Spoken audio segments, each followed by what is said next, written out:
common. Oshkosh, Appleton, Green Bay, Kaukauna, and many other municipalities and counties use them to fund road work. They range from $10 to $35. Wheel taxes are paid when residents renew their vehicle registrations. Neenah's Common Council will vote on the wheel tax at its May 7th meeting. Wisconsin Governor Tony Evers says he and state Republicans are making progress on potential tax cuts in the upcoming biennial budget discussions. Governor Evers has repeatedly told Republican lawmakers that he would not support passing a tax bill separately from the state budget. And Republicans say they are willing to consider including changes to the tax code in those budget discussions. At an event last week, Governor Evers said he and Republican leadership have had good meetings on the cuts as they look to find some common ground. After an inspection earlier this month, Green Bay Parks Department learned that the slides at Joanne's Aquatic Center aren't safe for the public. Green Bay Parks Director Dan Ditsche says the nearly 30-year-old slides need to be repaired or replaced. The Green Bay Finance Committee this week approved repairs estimated at about $75,000.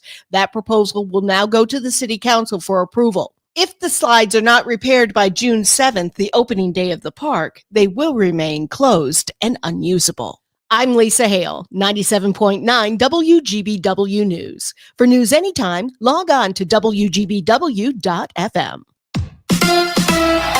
The Bucks lose in Indy. Hi, I'm Mike Clemens with sports. The Bucks had a 20-point lead, but lost in overtime to the Pacers 119 to 118, ending their season. Giannis scoring his fourth career double-double in a playoff game, but got into a pushing and shoving match after he says the father of the Pacers, Tyrese Halliburton, was out of line.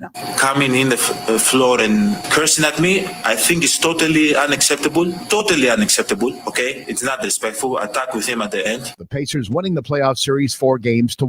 Baseball, the Brewers with a 7-2 win over the White Sox. In Chicago, Milwaukee's Isaac Collins with his first career home run on FanDuel, Wisconsin. Collins in the number 2 spot today. Collins, a drive into left field. This has hit a ton, and Isaac Collins gives the Brewers a 1-0 lead. No doubt about it. He just ripped it out in the White Sox bullpen. Game 2 of the 3-game series is tonight with Sports on Mike Clemens. Local radio for you and your community. It's Civic Media's mission with stations across Wisconsin. Find your favorites at civicmedia.us. I'm meteorologist Mace Michaels. Tonight, mostly cloudy, maybe a shower or two, and a low in the mid-40s. Still a few showers around tomorrow with more clouds, high mid-50s. A gradual clearing Friday, temps though stuck in the 50s, but 60s return to the area this weekend. Currently 57 degrees. The Todd Albaugh Show. How has the first 100 days of Donald Trump affected you personally? I'm so glad for these calls and texts because this is what matters. We can listen to national news, read national news, but it's what we here in Wisconsin are experiencing in our real lives that matter to me the most. And I think is the best indication of where our state is at. Catch the Todd Albaugh Show at its new time, weekdays 2 to 4 on Civic Media and the Civic Media app. Farm Rescue makes sure that you aren't alone. They're there to extend the hand and to take the burden. Even the most independent farmers need help sometimes, and asking for that help is protecting the future. Farm Rescue provides equipment and volunteers free of charge to assist in times of crisis. We're currently accepting applications for planting and haying assistance. If you or someone you know could use our help, call 701-252-2017 or visit farmrescue.org. Paranormal Day is this weekend. Let's explore what that means. I'm Lisa Hale. I'm Terry Barr. We're also exploring by bicycle, how it helps tourism here on the next New Wisco weekend.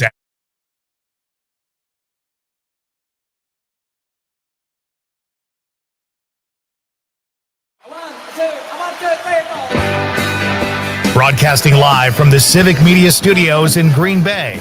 This is Night Light with Pete Schwaba, your inside source on everything entertainment from Wisconsin to Hollywood.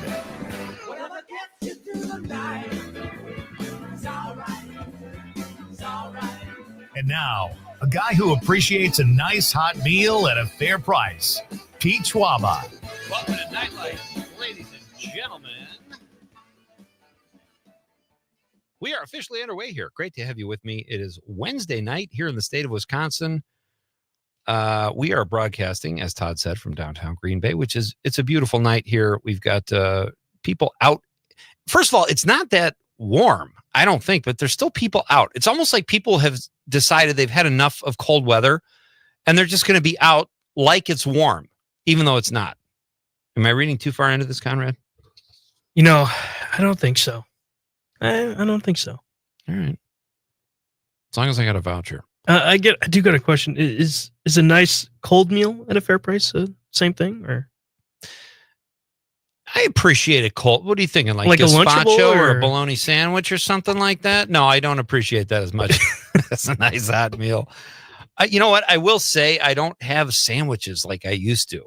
Oh. Like I appreciate a good sandwich, but usually when I have them now, I don't make them at home. Like I'll go to Potbelly or Jersey Mike's or something, Jimmy John's just released their hot subs. They toast them now. Yeah, I've tried those. It's really good, actually. It is good. It's better than any other toasted sub I've had around here. Even Potbelly? Well, Potbelly's is a different level. I don't think of it as a fast food, really. That's a good point. I feel like it tastes more fresh there. I don't know. Lots going on. We have a lot to get to tonight, folks. Great show. Mike Schmidt, the comedian podcaster, he's the host of the 40-Year-Old Boy podcast, which is absolutely hilarious. Mike can talk for an hour and make you laugh. He's just got such a great comedic brain. He's fantastic. He'll be here at 6:35. We're going to talk about movies that kind of made Mike a man a little bit. We're going to talk about film noirs, and Mike's going to tell us a story. I'm not sure I want to hear this or not, about how when he played basketball when he was younger and they played against girls. So prepare for that. I'm sure it'll be funny. Mike will be here. It's good to have him back on the show. And then Mike Radu will be here at 7:20. Is it 7:20 or 7:35? 7:20, I believe. 7:20. Mike is the owner of movie theaters in De Pere and Chilton, independently owned, old school, very cool movie theaters. And Mike will be here in studio in person, always fun. And we'll talk about his really cool theaters. But we do have a lot to get to. And let's start with news that happened here or affected those of us here in Wisconsin. What happened with Giannis last night? I kind of read about this, but I thought, you're the sports nut. So you tell me, Conrad, apparently both parties were in the wrong. First of more all, or less. You don't, it was 118 to 111 with like 40 seconds left. Right. Bucks up, and they lost. Oh my God. And Tyrese Halliburton's dad wanted to do a little chirping. Sure. And there's another video that you don't see in like the actual broadcast. Is he's just standing there and his dad's talking the whole time, just saying to Giannis. Yeah, whatever. And Giannis had enough of it. He's like, you're not even in the game. You're just a dad watching your son. I get it. It's, your son just moved on in the playoffs, but still, it's a terrible thing to do. And it's pretty classless. Yeah, exactly. But Giannis walked over and I'd say got in his face, but he had to like crane his neck and arch his back. It's a very funny video. It is. And he's like in the guy's face, but no blows were exchanged or anything. It's funny that the video that I'm talking about that you don't see, but I forget where I saw it. I think it was ESPN or something. Tyrese Halliburton's dad is just talking to him for like 20 seconds straight, and Giannis just staring at him straight in the eye, like kind of farther away. Right. And then finally he had enough. The guy just would not shut up. No. And Halliburton apologized for his dad. Yes, in the post, and Giannis even said, "We're good now." It's the heat of the moment. You shouldn't do that to a guy who just lost in that fashion. I mean, they lost 4-1 in the series, and then they blew a big lead. What do you attribute that to? That's not a good sign. Well, I mean, first, Damian Lillard's a key piece to that offense. Yeah, and they only had him for 1 game, 2 games, two and a half, and he didn't play well. I mean, he just came back from having that thing in his leg. So, I mean, that's the main thing, and the other thing is they just didn't play defense. I feel like great defense. That'll do it. I don't know if Giannis is gonna be back in Milwaukee. Come on. I mean, he's a very loyal guy, and that's what's crazy is years ago you would never think anything like that would even come up. I just don't think the franchise has been loyal to him. Is that right? Yeah. All right. Well, what would help? More money or more players? Oh, they need to support Giannis. I mean, the players they have. I mean, Gary Trent was doing his thing, but other than that, Brooke Lopez It's not what he used to be. Right. They keep him around just because he's, I guess, a fun guy. I feel like He's a swell guy. he's a nice guy, but He's not going to he's bring not the what he- championship, though. I think he's almost like 40 now or something around there. So Yeah. he's getting up there, and Giannis needs a Scottie Pippen. I mean, or a Kyrie or something. Dame was that. It's just like I said, he got hurt. I mean, it's like 2 years in a row he's gotten big injuries that kind of just sucks for the Bucks. I'm not really a fan of them, but can you imagine, like, if let's say things had escalated last night and Giannis absolutely opened up a can of whoop ass, just clocked him, another player's dead. I can't stand parents yelling crap at any level of sports. Sit down and shut up. Cheer your kid on, but don't say one thing to an opposing player on the other team. If you're in grade school, high school sports, shut up. Yeah. Cheer on your team, and that's it. And it doesn't change at this level. This guy probably deserved a poke in the chops. But Giannis isn't going to do that, you know? One of my buddies actually sold Tyrese Halliburton's dad a car. I won't get any further details, but was he chirping at him then too? He was chirping at Giannis already. Okay. All right, that's great. So we have some text we have to get to last night. What was our question last night? It was the not the first lady question. Favorite TV theme show? Yes. Songs. Yes. Yep. Theme song. And Bud from Janesville, who listens from the 608 overnight. Always nice to know someone's manning the board there, so to speak. Not the board, but is tuning in. And Bud says, "Hey, Pete, I really enjoy the humorous introductory statements made by Todd to open your show." Well, thank you, Bud. I'm glad to hear that. He says, "I will periodically send you possible introductions." Oh, this is interesting. I might have a co-writer, Conrad. There we go. But please, absolutely, send those in, Bud. Absolutely. He says, "Because I have a lot of time to think while I'm driving around Madison in the wee hours of the morning throwing papers." Oh, that's what he does. Okay. He says, "How about this? Pete Schwaba, a man who rarely knows what he's saying until the words leave his mouth." That's pretty good. I don't like it. Pete Schwaba, a man who speaks out of both sides of his face and says the same thing. I don't think Bud likes me very much. These are not very nice things to say about Todd. If you're listening, please start making those. Bud continues. "My humor is a little cerebral, emphasis on little." All right, well, there we're in agreement, Bud. He says, "Love your show." Bud from Janesville. Thank you, Bud. Absolutely. Send anything you want. Send them, fire away. You're alone with your thoughts at 5:00 in the morning in Madison. That can go good or bad. You either turn serial killer or you contribute to a radio show when you have that much time on your hands. Yeah. I might have been exaggerating a little. Bud sends another text. He says, "Listening to your interview with Mike about Marinette while delivering papers on Marinette Trail. Coincidence?" Yes. Love the show. Thank you, Bud. Yeah, Mike Strela was on the show last night. That was a lot of fun having Mike in studio here. We kept Mike for an hour. Yeah. And I felt like we could have talked for like another half hour. So, but he's got work to do. He's got to get back at it. Bud sends a third text in. It was a slow night delivering papers last night. So Bud was part of the show, and I love this. He says, "The theme from Moonlighting with Bruce Willis and Sybil Shepherd gets my vote." Bud from Janesville. That's a great one. Thank you, Bud. And please keep listening at those hours. I think that's fantastic. I think we got to get to our question of the night. What do you think, Conrad? Let's talk about the question. Okay, question. Question. Pregunta. Question. Question. Okay, I have a question. Questions? This question. Domanda. Question. Question. Questions. What is in your pocket? Going with something a little different tonight. Be honest, folks. Reach in there, but not for too long, because that would be weird. And tell us what's in. Tell us what's in your pocket, and you might get something else in your pocket. But answer the question honestly. Tell us what's in your pocket. That is tonight's question of the night. 855-752-4842. 855-75-CIVIC.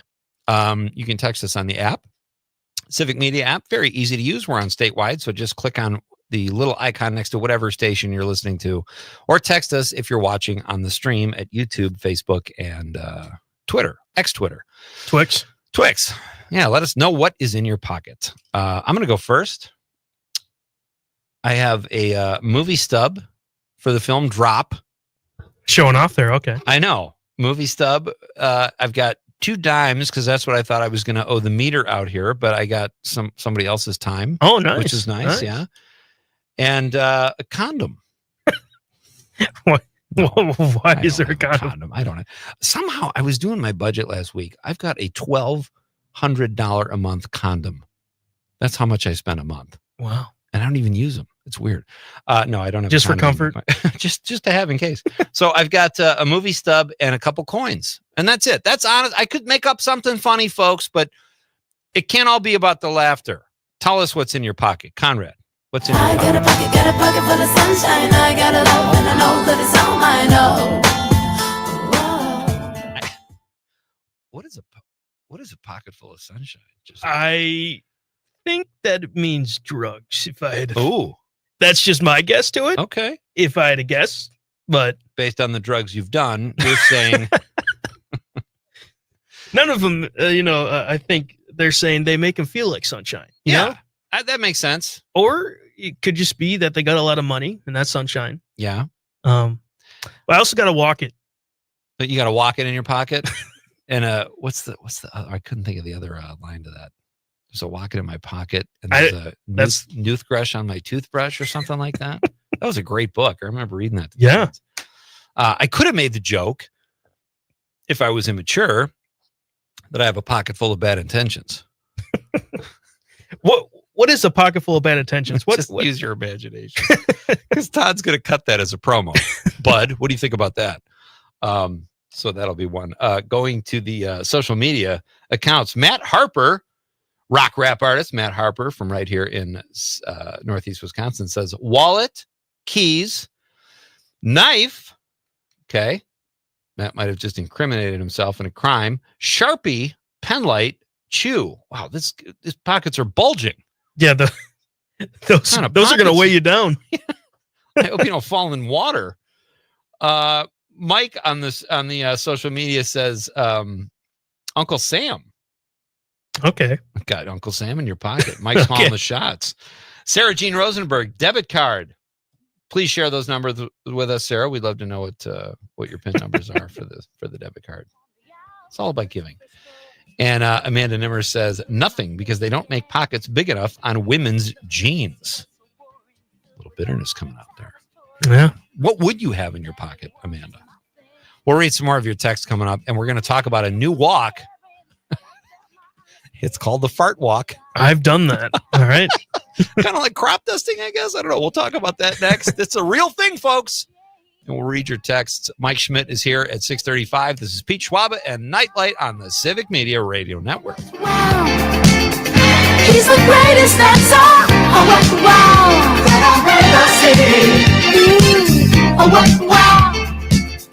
He's the greatest, that's all. Oh, wow.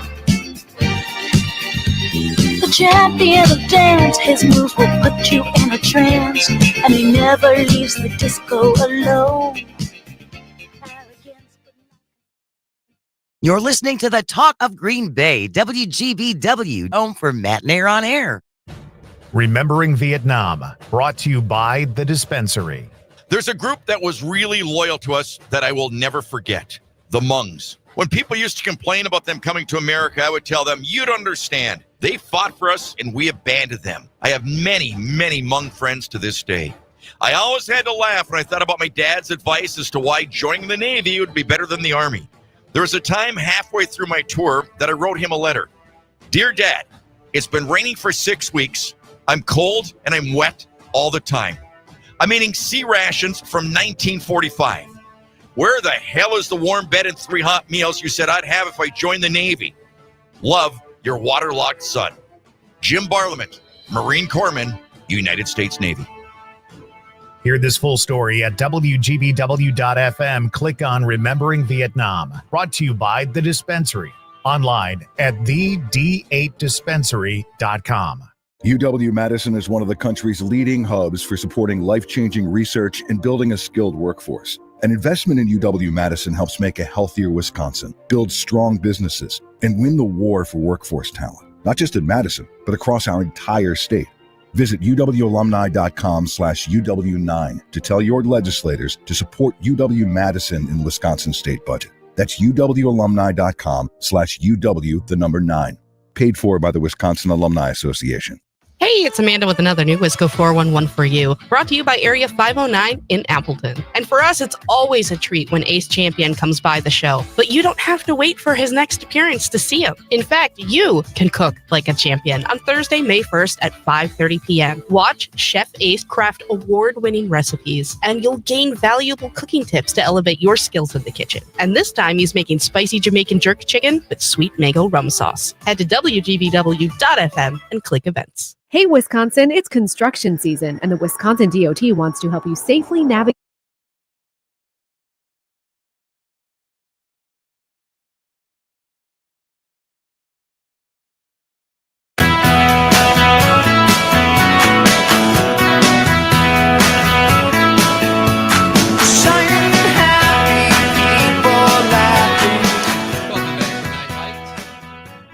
I'm Pete Schwaba. Great to have you with me on this Wednesday night in our beautiful state of Wisconsin. Did you panic when I thought I'd be cutting it close? No. I know. I thought I was going to get here at like 1:45, and I don't know what was going on in Marinette. I could not. I was like stuck at a stoplight for like 20 minutes. Do you have to empty your pockets up there? Oh, I got pulled over. Yeah. Sorry about all those condoms, officer. So this is kind of a thing. I saw this on Puberty last night. Puberty. Love that. P-U-B-I. Love that news outlet. It's great. Yeah, it's a lot of misspelled words on it. That makes me nervous. Well, they're London based. Oh, they are? So they spell color the other way. Smarter than us. It's not color though. They spell color with a U. With a U. Yeah. Yeah, they misspell it. We don't. Not impressed. This is something they had on the site last night. It said, "What is a fart walk? Why is it good for you?" It says, "Would you fart in the street? No. If you go on a fart walk after a meal and do that, it could help improve your long-term health, according to scientists. Scientists in lab coats researched this. They followed crop dusters around, apparently, with test tubes and came to a conclusion here. Yep. It says, in general, breaking wind, especially when done loudly, is frowned upon in polite society. Years of social conditioning and maybe some tellings off from parents have meant that most of us, when feeling the need, do it in private or hold it in. But now scientists are saying that going for a fart walk after a meal could actually be beneficial to your long-term health, especially if you're over the age of 45. The benefits of a fart walk include promoting intestinal mobility.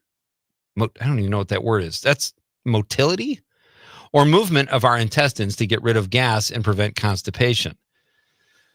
And this one scientist says, I totally support fart walks. Farting, while undeniably funny, is just a part of nature and is caused by the digestive system. While our bodies are designed to move waste through the intestines to be finally excreted, exercise can give that process a helping hand.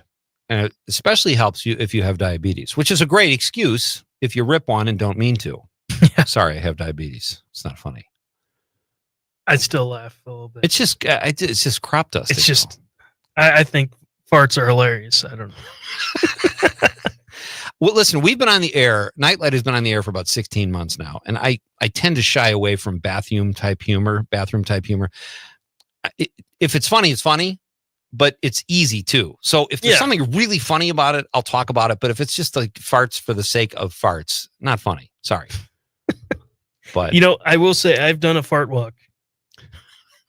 I believe you. And it was after, I don't know, because my brother and my sister-in-law, they actually told me about it. Like you need, after you eat a big meal, you need to go out, you need to walk it off, you need to have the fart walk. And I'm like, never heard of this. I guess I'll try. Did you think they were messing with you? Kind of. Yeah, I would too. They called it a fart walk, so I was like, all right, well, I'll try it. I've never heard of that before. And actually, you know what? I felt like better than I usually would after a big meal. Instead of going onto the couch and just laying down and being like, oh. You walk it off and you feel better. I don't mind a fart walk occasionally, but it is harder to light them on fire. Yeah. Well, that's a different problem. I don't get it. I mean, that's just, I guess it's just what people call crop dusting. Well, if you have that in your pocket, that lighter right there, you're ready to go. I need to keep a lighter on me. I need to be as prepared as Matt Harper, rock rap artist. This guy, nothing. Matt is prepared. He's like a Boy Scout. He's ready for anything. Yeah, I mean, if he doesn't have a belt on, that's the cause for trouble. disaster. Or if he falls in a lake, he's not coming back up. No. So that's our question tonight, folks. What is in your pocket? Please be honest. No judgment. Well, maybe a little bit of judgment. But we've got, let's see, I did Bud's text. We got that. Willie Nelson is 92. That's pretty impressive. Gene Hackman. Spinal Tap is coming back, folks. I'm excited about that. They've remastered it, and that will be coming out soon. All they do now is re-release movies because there's so many crappy movies out there. It's like all these franchise and superhero films. So people who just like good movies have to rely on these re-releases or independent films or have to go to film festivals. It's not fair. So our question, folks, the Nightlight question of the night is, what is in your pocket? And we're going to get to some of your texts here. Steve, I saw your dad texted Conrad. He says, in my pocket is gas receipt, phone, and keys to my vehicle. Okay. There you go. Very basic. Your dad's a meat and potatoes kind of pocket guy. He just grabs what he needs and out the door. He's out the door. He doesn't have a pocket full of bad intentions. Sherry from Horicon says, thanks, my love. I don't know, was that meant for me or Conrad, Sherry? Maybe to Bud. What do you think Sherry has a crush? Oh, you think Sherry and Bud have something going on? Maybe. Could be. We'll keep that mystery dangling there. Sherry says, I have no pockets. Good evening, Pete and Conrad. Good evening, Sherry. Sorry about the pocket thing. It's not too late. It's never too late to start having pockets. Barb from Waukesha, that's the 262. She says, I use a used Kleenex, my Airbud case, and lint. Okay. See, that's honesty. I like that. We're all just human beings. Tell us what's in your pockets, folks. Barb says, oops, AirPod, not Airbud. Well, yeah, that's a great movie. You know, Airbud. She had the dog in her pocket. That's kind of counters what Amanda said about not having enough pocket room. Thank you, Barb. Tyler from Wisconsin Rapids. He's in the 608. He says 15 joints. I don't know what the question is, Tyler. It's your pocket. Okay. And again, no judgment. That is illegal in Wisconsin, though. Sadly. I don't get it, but whatever. AJ from the 608 says, hi, Pete and Conrad. Looks like it's 89 cents and a Menard rebate receipt. Fun stuff. She says, that's great, AJ. 89 cents. That gets you nothing. Yeah. In modern day society. You can't even afford a fart walk with 89 cents. Need All a right. dollar. Mike Schmidt is here in just a few minutes. He is the host of the 40-Year-Old Boy podcast. Check it out. It is absolutely hilarious. Mike is one of my favorite stand-up comedians, and I've known him forever. And we're going to talk movies. We're going to talk about some of his fun day jobs he's had, and maybe some film noir. That's coming up next after Civic Media's news team tells you what's up. It's Pete Schwaba and Nightlight on the Civic Media Radio Network. She took my arm. I don't know how it happened. We took the floor and she said, oh, don't you dare look back. Just keep your eyes on me. I said, you're holding back. She said,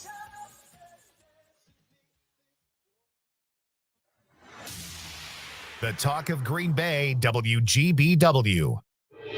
Your news, conversations, and a whole lot of fun. It's all on your local Civic Media radio station or the Civic Media app. For 97.9 WGBW News, I'm Lisa Hale. The Wisconsin Supreme Court announced Tuesday that it is suspending Milwaukee County Circuit Court Judge Hannah Dugan after she was arrested by federal authorities last week. According to the order, the Supreme Court took this action to, quote, uphold the public's confidence in the courts in the state.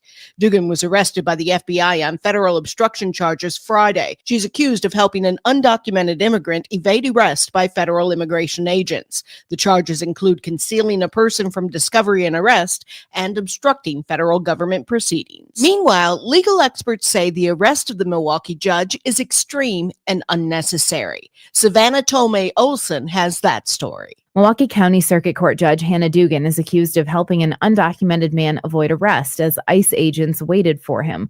She was walked out of her own courtroom in handcuffs. John Gross is a professor at UW-Madison's law school. He says that seemed to him like a photo op for federal prosecutors. federal law enforcement is trying to send some kind of a message to let state officials know that they will try to aggressively prosecute anyone who can be viewed as interfering in any way with their agenda. Ray DeLosto has practiced law in Milwaukee since 1977. He says the complaint against Judge Dugan contains misperceptions and factual inaccuracies. He says it's really common for lawyers and defendants to use side doors in courtrooms like Dugan's, especially because they're usually really busy with full dockets. He says going after a judge is what's really unusual. This is highly atypical when you have offenses of this nature, particularly of someone who is not a flight risk, who is a known upstanding citizen and a lawyer and a judge. To do that, that's outrageous and totally unnecessary. I'm Lisa Hale, 97.9 WGBW News. On your entertainment beat, I'm Pete Schwaba. People get scared when they see Lost star Sam Anderson board their flight. The 79-year-old actor says when people see him, their faces say, "Get me off this flight," even though a crash would be highly unlikely because most airline passengers aren't good looking enough to be actors on a network show. On the other hand, when Leslie Nielsen used to board a plane, no one seemed to mind because although there was a threat of disaster, he brought big laughs. Jack Lowden will break down barriers in a new rendition of Pride and Prejudice, according to Jack Lowden. The star of Slow Horses and Dunkirk will play Mr. Darcy opposite Emma Corrin's Elizabeth Bennet. Lowden says the fact that he is the first ginger or redhead to play Mr. Darcy is one of the last discriminatory barriers to fall in television. Lowden replaces the most recent Mr. Darcy, played by the establishment's Colin Firth. Now that's sarcasm. For more showbiz fun, tune into Nightlight with me, Pete Schwaba, weeknights from 6 to 8 p.m. on the Civic Media Radio Network. This report sponsored by the City of Marinette, home of the Queen Marinette Run the River Powerboat Races, June 7th and 8th. More details at fishonmarinette.com. I'm meteorologist Mace Michaels. Tonight, mostly cloudy, maybe a shower or two, and a low in the mid-40s. Still a few showers around tomorrow with more clouds, high mid-50s. A gradual clearing Friday, temps those stuck in the 50s, but 60s return to the area this weekend. It's 55 right now. Mark your calendars for heart-pumping, exhilarating action at the 2025 Queen Marinette Run the River Powerboat Races in Marinette, Wisconsin on June 7th and 8th. The action will be nonstop as these high-octane boats reach speeds of over 105 miles per hour. Races kick off on Saturday and Sunday at 12:30 p.m. and run throughout the day. Free for the whole family, this is the perfect summertime weekend getaway. For more information, head to fishonmarinette.com and click on the events page. The Maggie Dawn Show. Wisconsin Congresswoman Gwen Moore. Bring these people back. We got 125 school buildings that need lead abatement. We have 2,500 cases of lead poisoning in our community every year. It's very serious. This would hardly be regarded as waste, fraud, and abuse since kids cannot go to school in these buildings that are not remediated. The Maggie Dawn Show. Weekday afternoons 4 until 6 on your local Civic Media radio station and on the app. Maggie Dawn. May 1st is Law Day. Never heard of it?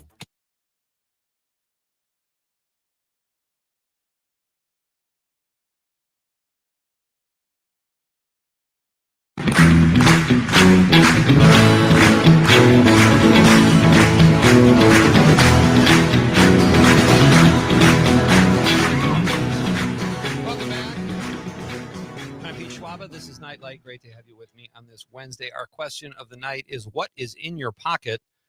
Conrad's mom checks in and says, mailbox key and phone. It is a mile walk to the mailbox. That could be a far walk. She times it right. That is a long walk. Yeah. It's funny on that thing too, like on Puberty, they had a couple walking together, like that was bringing them closer together, which I suppose it can. Yeah. Brian from Milwaukee says 2 lens cleaning wipes for my glasses and some blue pocket fuzz. Most people don't have anything too exciting in their pocket, but I appreciate the honesty and I'm truly curious. On the stream, Dave says a Swiss Army knife, car keys, wallet, phone charger, lint. PJ says besides my hand, lint. And then Craig says, Pete, regarding one of tonight's subjects, most teachers don't pass wind in public that are private tutors. Oh, my God. Okay. That's a great joke. I should have read that over first. Thank you, Craig. Share what's in your pocket, folks. That's tonight's question of the night. Mike Radu coming up at 7:20. Mike is a theater owner, and he is an independent theater owner. No megaplexes. He owns 2 really old, cool theaters. We're going to talk about that with Mike. He's coming into the studio, which will be fun. But right now, I'm excited to welcome another Mike. Have we ever had 2 mics on the show at the same night? I think this is radio history. I think we're doing it again. Mike Schmidt is a comedian, one of my favorites, and he hosts the 40-Year-Old Boy podcast. And he is just a great dude. It's great to have him back here on Nite Lite. It's been too long. He joins us on the stream. Hey, buddy, how are you? 2 mics, 1 Pete. How are you, sir? That sounds nefarious somehow. Fairly dirty. It sounds fairly dirty. I'm not going to lie. Not as dirty as 2 Petes and 1 Mike. Well, listen, I've been on hold here for, it seems like an hour, and all I've heard is you talking about farts in the forest or whatever the hell you're talking about. I mean, and my favorite thing was, hey, man, I don't do any bathroom humor, and then forget it. Katie, bar the fart door because you went bananas. I went bananas. You know, I don't do that. I said I don't. I think I've talked about it on one other occasion. This just was kind of staring me in the face. It was like something I couldn't deny. Poor choice of words. Poor choice of words. That's all I do, Mike. And it's just so silly. I had to address it. So I see. All right. Well, that's fine. It's your show. You handle it any way you want. But I enjoyed the disclaimer up top where it's like, I never do this. And then I know the horse is sprinted for the gate. I rarely tell racist jokes, but guess what? Yeah, right, exactly.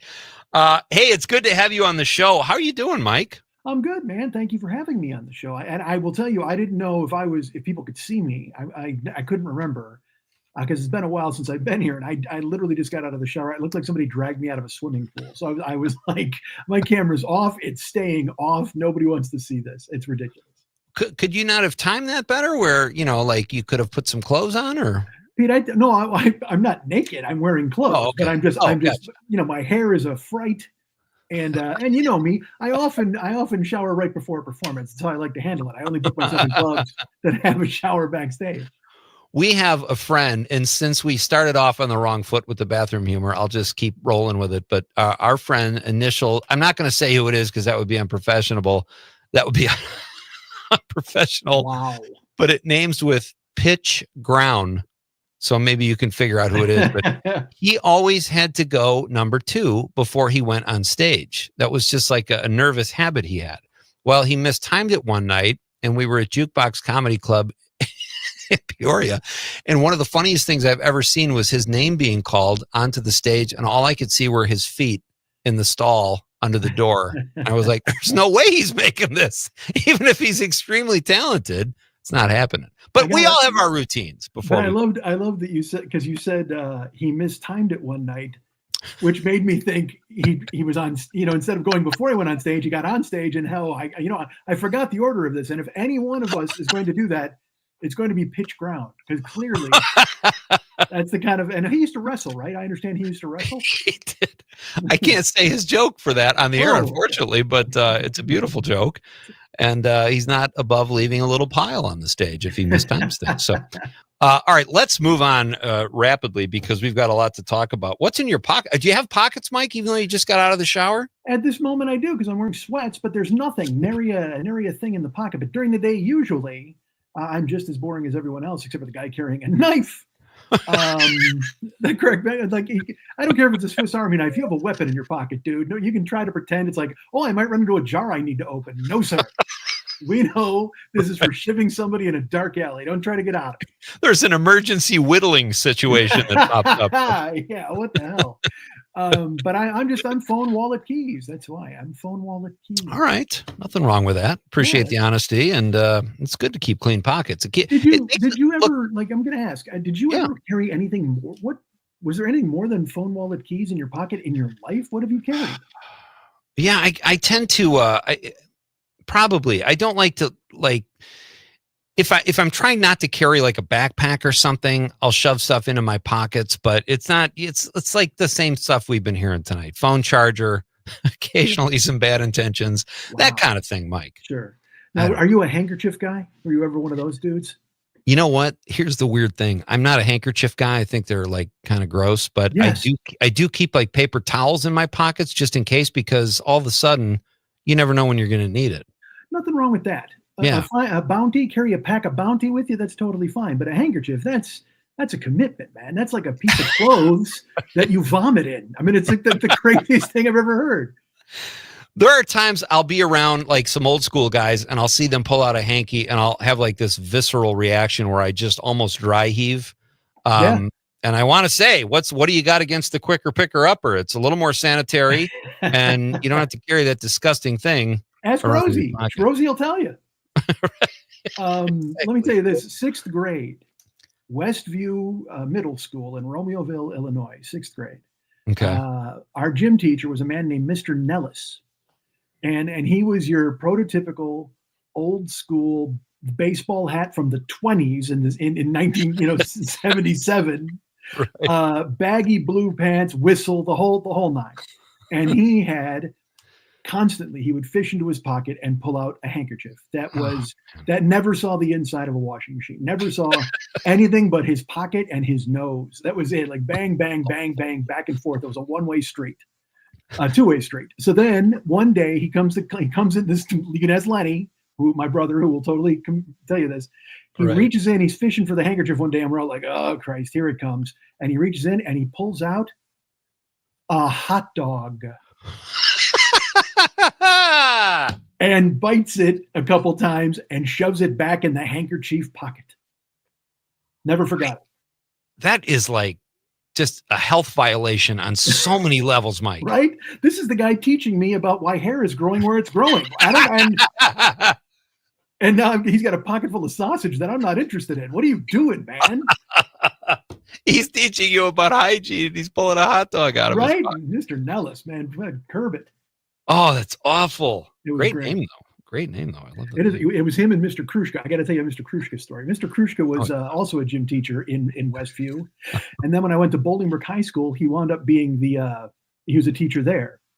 And he had this cadence, the way he would talk, Schmidt, what are you doing? Like he would and he called everybody by their last name.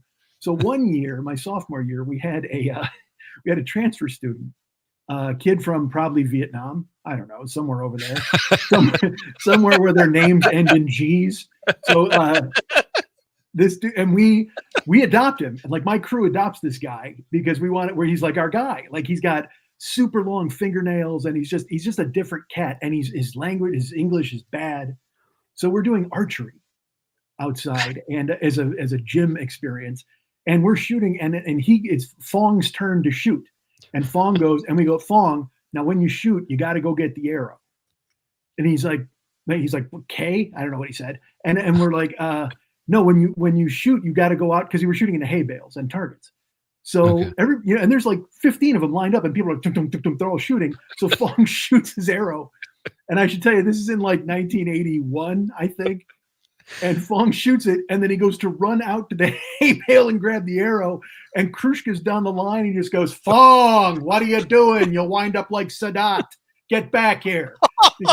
Because a week before this, Anwar Sadat had attended a parade, his last parade.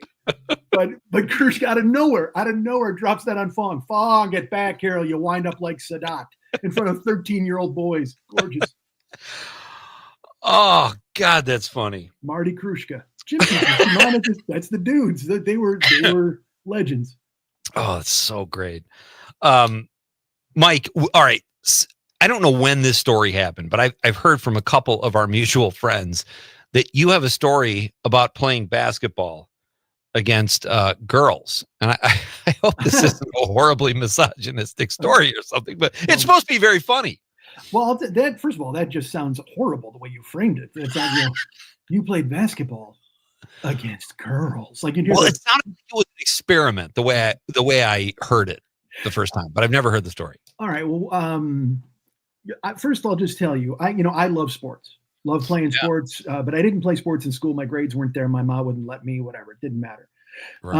So we play sandlot all day, baseball. We play basketball on a 9-foot rim and dunk. It was totally fun. Yeah. So me and my friend Mike Scott and Mike Casey, you think you had a lot of mics in the studio tonight. We got 3 mics on this team. And we wind up having a talk because there's on our girls basketball team in the high school. And again, this is freshman year. So there was the three best players were women, these girls. I don't know if I should say their names, but I won't say their last names, but it was Judy, Patty, and Nola. No and mics. No mics on the ladies team. And so it got into a beef, like a war of words where we were talking. And Mike could play basketball, Mike Scott. He didn't play on the team, but he was okay to good. Mike Casey was not as bad as me. Here's how bad I am at basketball. I get a friend named Jimmy O. And Jimmy O's nickname besides Jimmy O is Stool or Stoolie. And the reason he got that was because he plays basketball like a word I can't say on your radio show. So that's why he was nicknamed Stool. So then a couple of years ago, we had the ultimate showdown against him to see who was worse, and I lost. So that's how bad I am. And luckily, I didn't get the Stool nickname. He continues to wear it proudly. Oh, sweet. Yes, sir. But I, like on the small rim, forget it. I was like backing people down, and it was amazing because I was like a combination of Bill Lane Beer hurting people and Kevin Duckworth with one-handed jumpers. I was amazing. But regular basketball, 10-foot rim, forget it. So Judy and Mike are having a bit of thing, and they're like, we could beat you guys in basketball. And Mike's like, you could never beat us. There's no way. He goes, me and Mike would kill you guys. And they're like, we play on the team. Like, we would absolutely destroy you. And I'm nervous because I'm like, Mike, no, what are you doing, man? This is probably bad. And they're like, well, then let's play. And he's like, all right, we'll figure it out. We'll play. We'll get together and we'll play. So the summer comes and Mike tells me, hey, we're playing them this week. And I'm like, what are you talking about? And he's like, we're going to play them. We're going on to Falcon Ridge. We're going to play them. I'm like, oh, Christ. All right. So me, him, and Mike, and like, I don't practice or anything. Again, I don't know what to do. I play street basketball. Right. So, and then we get there and they're in like almost like matching uniforms and they're doing a layup line. I mean, they're just like amazing. And, Mike's practically, he didn't, but he smoked that day just for no reason. He's like, all right, let's do this. That's how out of shape and bad we were. So great. So we get there. And Mike, can we, the game is about to start. Can we wait? We're going to do a very quick break and we'll come back and find out what happened. And then Mike's pickup basketball game. I love it. It's Pete Schwaba and Nightlight. Mike Schmidt is here on the Civic Media Radio Network.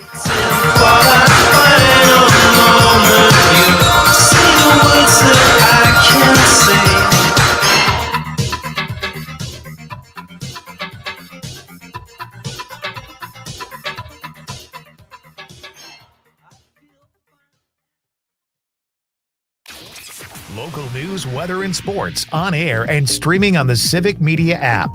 This is the Civic Media Radio Network. Appleton Cigar Company on College Avenue has been serving the community for over 25 years. If you are a cigar aficionado looking for a one-of-a-kind experience, you need to check out Appleton Cigar, which boasts the largest selection of cigars north of Milwaukee with over 706 cigars to choose from in a walk-in humidor. The Cigar Lounge offers an impressive variety of spirits and cocktails that pair perfectly with a premium cigar. For the full experience, come to Appleton Cigar at 415 College Ave, Monday through Saturday, 11:30 a.m. to 10:30 p.m. For more information, go to appletoncigar.com. Tooth problems? If you have state aid, Badger Care, or Forward Dental and you can't find a dentist, we can help. This Friday at the 9th Street Wellness Center in Green Bay, we will provide emergency care for tooth pain, new patient exams and x-rays, and cavity treatments with no shots or drills. That's right, no shots and no drills. Sorry, no walk-ins. You must have an appointment. Schedule at thedrillisgone.com or call 608-867-6060. That's 608-867-6060. The draft is done and our top craft pick votes are in. We narrowed it down to 10 top contenders, and after hundreds of votes, the winners have been crowned. Congratulations to Old Station 31 Spirits in Dale, the winner of the Mino and the Mayor Top Craft Pick promotion. Plus, just for voting, Rhonda Schrader walks away with $250 in gift cards from our participating sponsors. Mino and the Mayor's Top Craft Picks, drafting Wisconsin's finest one sip at a time. Tattoo addiction is here, now in the Fox River Mall. They are the only walk-in tattoo shop open all day, every day, like no other. Check out their $40 small tattoo special, perfect for your first ink or a fresh addition. And that's not all. Their piercing game is strong. From nose to navel, they've got top quality jewelry and expert piercers ready to hook you up. While your family shops, get the treatment you deserve. Come meet their experts today inside Fox River Mall. Tattoo Addiction. Walk in, get in, stand out. School sports are played by humans, coached by humans, and officiated by humans. So the next time you're sitting in the stands at a school athletic event, please remember this and maintain your humanity, especially when it comes to judging and critiquing athletes, coaches, and officials. Please show your fellow humans some respect. They'll appreciate your empathy. This message presented by the WIAA and the Wisconsin Athletic Directors Association. Hay and Meatpacking reminds you, in times of war and peace, the men and women of our military dedicate themselves to serving our country. Their commitment, patriotism, sacrifice, and courage keep our country safe and strong. We appreciate the bravery of our U.S. soldiers. Let us honor those who've lost their lives in the line of duty and salute those serving today. From Hay and Meatpacking in Kaukauna since 1959. Visit hayandmeats.com. God bless America.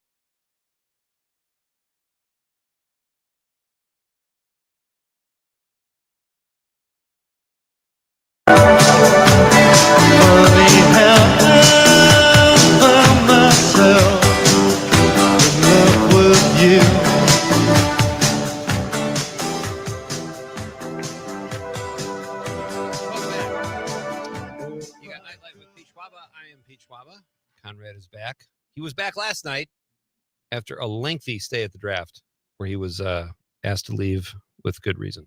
I'm kidding, Conrad. You know that. I'm very excited, folks. My friend Mike Schmidt is on the show. Very funny comedian and host of the 40-Year-Old Boy podcast. Absolutely check it out. Mike was in the middle of telling a story about how he and two other Mikes were about to square off against three girls who were outstanding basketball players. They're very good. Right. As a matter of fact, when they arrived, like I said, as freshmen, the girls' team was never anything, I guess, to write home about. But then when these three arrived, everybody's like, "All right, here we go." Yeah, it's about time we've got some juice with the arrival of Judy, Patty, and Nova. So we get there, and like I said, they're hitting shots. I'm looking at, because again, Mike's good. So right. and Mike and my other friend Mike is just, he's just there. Mike, he never talked. I don't know. I think I heard him talk twice throughout all of high school. He's one of those guys. Mike, I'll tell you what, Mike, we actually, one time after school, me and Mike went with Mike because Mike had a fight with Mar Allen. And they had a fight like 3:00 high. They fought for like 45 minutes, dude. Oh, wow. Blood and mud. It was gorgeous. And then it was at the end, they shook hands and we just went home. It was crazy. It was the weirdest thing. Right. No guns, none of that craziness. Everybody goes home. Yeah. Put the guns down and fight like men, people. Yeah. Or women, whatever. They went at it. I mean, I think about it now. It was like Titanic clash between Mike and Mar Allen. Yeah. And Mike, it was great. It was a spectacle I won't soon forget, Peter. So they're practicing. They're really good. And I tell Mike, the guy who's good at basketball, I go, "Mike, look, man, you gotta score every time. Like, because you gotta carry us. Yeah, please." And he's like, "Well, don't worry about it. Yeah, we'll be fine." And so we gave them the ball, like, to take it out, and they were like, no, you guys take it out. Because they were good basketball players, and we were just this motley crew of nobodies. And the game started, and Pete, we beat the hell out of these girls. Oh no! I thought this story was going the other way. That's hilarious. We destroyed them. I don't know if they scored. I don't remember but I knew there was trouble when, after like the sixth time we scored, Sweet Georgia Brown came out of nowhere. Just started playing. It was demoralizing because, again, we're bad. Like, Mike's okay to good. He's not on the team or anything. Like, he's just a guy who plays. And Mike and me and the other Mike we're stone pillars. But Pete, let me tell you this: as good as these women were at basketball, and they continue to be good throughout their entire high school careers, it's very hard to defeat a 7-inch height disadvantage. Right. I mean, I was 6 foot. I'm 6'2" now. I was 6 foot in high school, and the tallest one of them was Patty, who was probably 5'6". And she was the center, maybe. Yeah, and she's trying to guard me. Forget about it. I'm yamming on this girl. Forget it. You don't want any part of me. Step off, Patty. I'm bad every other day of the year, every other day of my life, but today I am absolutely shacking you to pieces. It was a mess. We left them laying in just a smoking ruin. Was there talking afterwards? Did you guys all part friends, or what happened after? Of course, we were friends all through school, and I mean, okay. not hanging out, but you'd see him in the hall. Sure. I mean, it was 4 years we were going to have to be in there, but I know that they knew every moment they grabbed a basketball. Every time they saw us, they had to realize that we were the L that would never be erased, because they're not getting a rematch. There's no rematch. Right. That's not. I mean, they could call now, and I'm like, sorry, it's not happening. You're gonna have to you're taking this to the grave. You got absolutely dominated by two slobs and a decent guy. I really thought that was going the other way, like they were just dropping bombs and crushed you guys. That's so funny. We killed them. We absolutely killed them. Do you remember this, Mike? One time, we were talking in LA, and I'm a Jordan guy. You've always been a Larry Bird guy. And I always loved when something would set you off in a conversation. And I said something about Larry Bird that was not, Larry Bird's great, but I don't know what I said, like he didn't play defense or whatever. And you said, you want me to come over there right now and hit you? I was like, well, no. Well, and don't get it. Michael Jordan's the greatest player who ever played. Don't make me like I'm anti-Jordan. Jordan's the king. Right. I had a stranger. Whatever. I was in a restaurant in a mall, like a food court, and there was a guy behind me, and he was on the phone, and he was the LeBron guy, and the guy on the other end of the phone was clearly the Jordan guy. So they're having that argument, who's the best, and he's laying out, well, the thing is, he's 41, he's still doing it, and you hear the guy on the phone, he's like, Jordan, blah, blah, and they're going back and forth. After like 15 minutes, I just turn around, I looked at him, and I go, 6-0 in finals, beat Hall of Famers in every finals. 6 NBA Finals MVPs.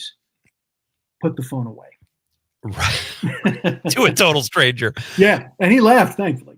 And how do you, that's my argument for the Jordan LeBron thing. Like, nobody ever even took Jordan to a game 7 in the finals. Yes. So it's tough to have. I give LeBron total credit. I mean, to do what he's done for as long as he has is incredible, but they're different players. LeBron is huge, and I mean, they both are, but LeBron is a different player, I think. Yeah, LeBron is 6'9", 250. I mean, but also there's something to be said for a 40-year-old man at 6'9", 250 still getting 28 and 10. I mean, he's a miracle. And if you wanted to tell me he was the second best of all time, I would concede that point. I would too. I like Kareem and all those. There's a lot of guys I can argue for, but from what LeBron's accomplished and done, I mean, and again, the chase down block against the Warriors is ridiculous. He has legendary moments that you'll never forget. The 25 points in a row in the playoffs for Cleveland. I mean, it's insane, dude. He was, but again, everyone has everybody forgot about Isaiah Thomas. Isaiah Thomas is a amazing Hall of Fame basketball player. He's incredible, but because he was a jerk. That guy. I know. We hated him because he was mean to Jordan and he was a jerk. I'm glad, Mike, that you and I agree on all three of these points, and we didn't have another Larry Bird moment here because that did frighten me a lot. Hey, Mike is going to stick around through the news, folks. It's intermission here at Nightlight. We're coming back. We're going to talk about 3 really cool movies and maybe a bouncer. I don't know, Mike. We'll figure it out. We're coming back. Mike Schmidt is here. Mike Redu coming up, independent theater owner, in studio to talk about movies. It's Nightlight with Pete Schwaba on the Civic Media Radio Network. This is 97.9 WGBW Denmark, Green Bay's real news and great conversation, a Civic Media radio station. ABC News, I'm Chuck Severson. Largely due to a drop in trade, the Commerce Department says the U.S. economy contracted by 0.3% in the first quarter, the first decline since the pandemic. President Trump blaming President Biden, but pointed to an increase in imports, which is the result of U.S. companies stocking up ahead of more tariffs, says ABC News business correspondent Rebecca Jarvis. Because they did that, it made a big impact, decreasing the amount of GDP, which is gross domestic product, the total of U.S. goods and services. It was a roller coaster, mixed day on Wall Street. The U.S. and Ukraine have signed a long-awaited deal that gives the U.S. rights to Ukrainian minerals, as announced by the Treasury Department. A Columbia University student arrested 2 weeks ago during his citizenship interview was ordered released from detention today. Federal Judge Jeffrey Crawford in Vermont, citing Mohsen Madawi's claims that he was targeted for his protected speech. This is ABC News. You can always continue the conversation on social media. Share your thoughts when you find and follow Civic Media on Facebook, X, and Instagram. For 97.9 WGBW News, I'm Lisa Hale. Cuts to AmeriCorps by the U.S. Department of Government Efficiency, or DOGE, mean dozens of projects throughout Wisconsin will be stopped, and over 400 AmeriCorps members who have been working in our state on issues like literacy, homelessness, and healthcare are out of a job. In New Wisco, this means that the Green Bay Conservation Corps and the United Way Fox Cities Be Well Fox Valley programs will come to an end. Wisconsin Governor Tony Evers said in a news release yesterday that Wisconsin will join a multi-state lawsuit challenging those cuts. AmeriCorps is a federal agency that was created by President Bill Clinton 30 years ago for national service and volunteerism to work on things like homelessness and literacy. Ukrainian folk punk, New Orleans hip-hop and jazz, indie rock, indigenous, Hmong, and more types of music and artists are coming to the Levitt AMP Green Bay Music Series, June 1st through August 3rd. The 10-week concert series will take place in Light Park and during events like Fire Over the Fox and the Ignite Market. The series brings free original music to the city with artists selected with a focus on inclusion. Traveling Suitcase will open the series on June 1st. Check On Broadway's social media accounts for a full listing of the artists. During the NFL draft, the Brown County Tavern League provided free rides home from bars to keep the roads safe.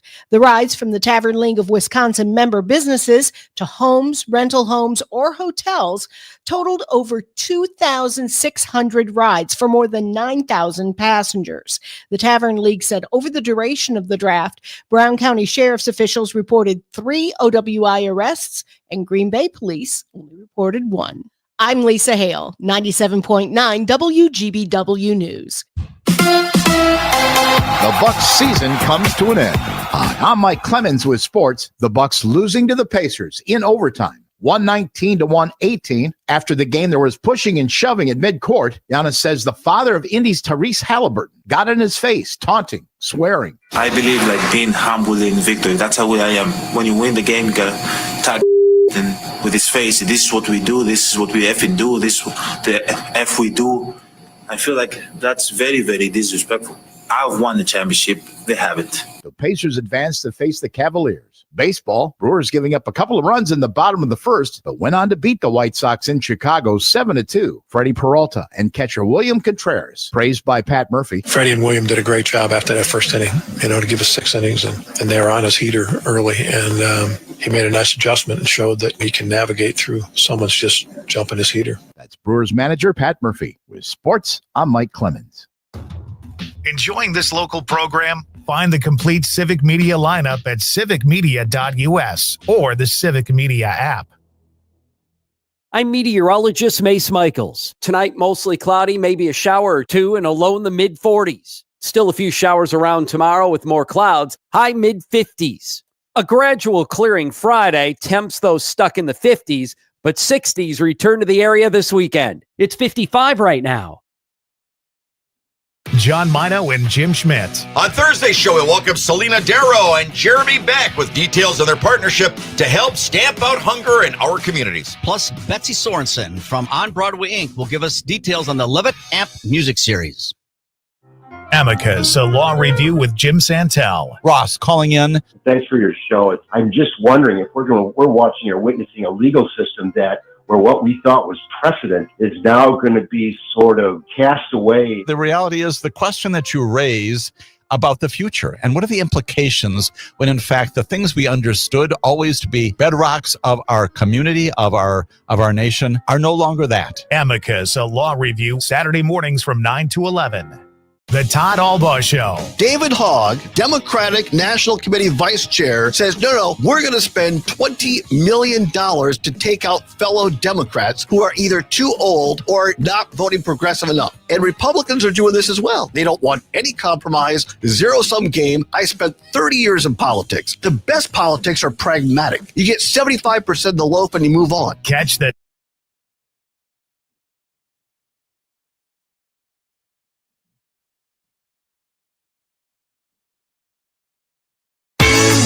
Hey, this is John Legend, and you're listening to Nightlight with Pete Schwaba.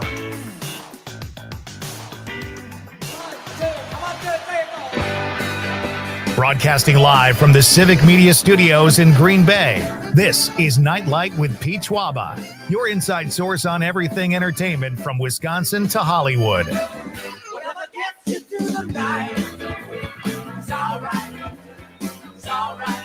And now, a guy who considers a silver medal a participation award, Pete Schwaba. Welcome back. Intermission is over, folks. Welcome to Act 2 of Nightlight with Pete Schwaba. I am Pete Schwaba. Conrad is here working the board and producing the show. Our question of the night is, what is in your pocket? It is not National Pocket Day. This question is tied to nothing except I want to know what's in your pocket. So we've had a lot of people walking around with knives. I see a few more texts here. We'll read those in a bit, but a lot of people carrying weapons, which is a little unsettling. Tony the trucker says, handkerchief thing is gross enough. I have seen people shake it out before using it. Yeah, that's worse. Mike Schmidt is here, ladies and gentlemen. He is on the stream, and we are talking about a wide array of topics, as always. Mike, I have to go back. When you were telling the story about your gym teacher calling everybody by their last name, I went through a phase where, and I think it was inspired by Chief Wiggum of The Simpsons, who would always see Homer and go, oh, Simpson. Like, it was just, I don't know if it's like from the 50s or whatever, but when you call somebody by their last name, it's so old school. And I started doing that in my neighborhood. And I would be like, oh, Bayer, how's it going? And they didn't get it. And then I had to explain, and then it got weird. So I'm a fan, though. I love the old school guys with their you got to be like that. It's funny. I get Schmitty all the time. But this one, and again, here's how my brain works. People will write Schmitty in a text or write an email, and they spell it like my name with a Y at the end of it. And I'm like, what is wrong with you? Who are you as a person that you don't know you put two T's? It's two T's. Lose the T. There's nothing wrong with that. And to this day, our friends that are mutual friends that do it, and I'll even correct them. I'll go, dude, what are you doing? Oh God, I love that you correct them, even though you know exactly what they mean. Yeah. Oh no, there's no doubt. But again, because you know what, it looks ugly if you write them out. My last name with just a Y looks ugly, but you have two T's and a Y. There you go. It's glorious. Makes total sense. That's how it's harmonic. Exactly. So we had so much to talk about, Mike, as usual. It's funny. You kind of remind me of, you're such a great storyteller. We had Mike Starr on the show recently, and I got him going, and it's like the only way we can have Mike Starr back is if we just give him like an hour and then cut it up. And I think that's what we should do with you next time, because I feel bad jumping in and saying we have to do a break because your stories are so great, but we're getting through it as usual, and it's great to have you here. Let's talk about, I agree with you. We'll save our bouncer stories for next time, but I think we should talk about movies. And you mentioned some movies earlier in our text exchange, which also are some of my favorites. But I would like to ask you to tell me tell the listeners what three movies those are and why they affected you the way they did. Well, all right. There are three movies. One of them is called Thief. It's from 1981. It was Michael Mann's first movie ever. The second movie is To Live and Die in L.A., which came out in 4 years later. And it's William Friedkin and Willem Dafoe and another William L. Peterson. Who, by the way, is also in Thief for 5 seconds, maybe. Right. And then the third movie is, guess who's in it? William L. Peterson. And it's a movie called Manhunter. And it's Michael Mann's third movie. And Thief is the one that means the most to me, because I was 13 and I didn't have a dad. Clearly I had one. I had to come from somewhere. well, my dad was a drunk and he bailed and he was just a bad guy. So I didn't have masculine role models in my life. I was raised by my mom, and it's a 5-boy house, you know, and my mom would work. And so Lenny was my surrogate dad, kind of, which was unfair to him because he was only 3 years older than me. So he's in charge of disciplining the kids. It was a mess. It was a terrible thing. But also my mom was dating, you know, my mom would date these dudes who would show up, and none of them had any interest in being a dad, which was great because they would have died by eye roll. I mean, it would have been ridiculous. You know, my mom dated there was this dude named Mike Carnett, and he was like a prison barber. My mom ran with a weird crowd. Oh my gosh. And there's nothing worse than that. Like, again, these dudes would, you know, they'd come over and they'd help themselves to my mom and the food in the fridge. You know what I mean? So Mike Carnett comes walking out in, like, you know, white underwear, and he's like, you know, going in my fridge, and I'm like, I'm 12, and I go, I want to kill this guy. I want this guy to die. I don't know who he is. But my mom ran with a bunch of, you know, drug dudes and all that kind of stuff. So I had no real male role models. So in Bolingbrook, there was a Plitt theater. I don't know if Plitt even owns theaters anymore. And they started doing 2 for Tuesday. Yeah, it was 2 movies for $1 on Tuesday. And so I would just go by myself. Like, I would go to the theater and see whatever they had. And so the theater had a double feature. And the first film, and it's funny, I mentioned it, that Thief ushers me into adulthood, essentially. Well, so did the first film. It's a movie called Backroads.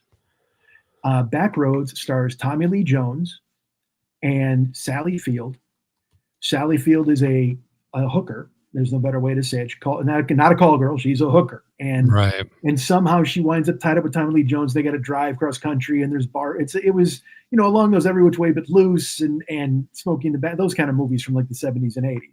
So it's just, it's kind of a rom-com, but also a little rough around the edges. But the thing is, I can still see the outfit Sally Field wore at 13-year-old me. I was in love. Like, I fell in love with Sally Field in that movie. I don't know why. Because she was available sexually as a hooker, but also she was so cute. She was just, because I'd seen her in Smokey and the Bandit and stuff, and she was incredibly beautiful then. But in this movie, there was something about her because she had, you know what, she had the real heavy eyeshadow and the whole bit, and she wasn't fond of bras, as hookers often aren't. And so I was like, all right, great. And so the 13-year-old, that was the first movie, and I was like, I'm in for that. That's great. And then the second movie plays, and it's a movie called Thief. And in the film, it's James Caan and Jim Belushi and Tuesday Weld. Oh, yeah. Who are very important in it. Bob Prosky's first role ever in a movie. And he's 52 at the time. You know what I mean? He's a guy, and he's a face you got used to seeing. That was his first movie?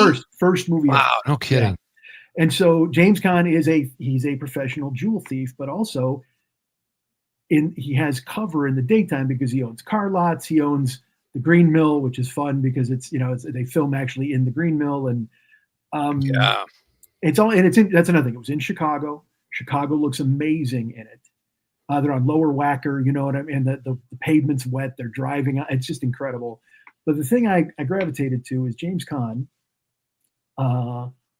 He took nothing from anybody. He wasn't, I wouldn't even say he was like a badass, but he was. He didn't flaunt it like that. He was like, I often describe him as like a walking, and I don't know if I can say this on your show, HO, can I say that? It's like a 2-word phrase. You know what I'm talking about? He was a walking erection. I can say that. He's a walking erection where he's just full of machismo, and he took no guff from anybody. In the beginning of the movie, he makes a deal and he gets kind of messed over, and he just goes to the place and he sits down, he looks at a guy and he's like, we got this problem. They try to blow him off. He just pulls a gun in the office, and then he makes Dennis Farina eat carpet, and they all sit down, and he just walks his way out of the office.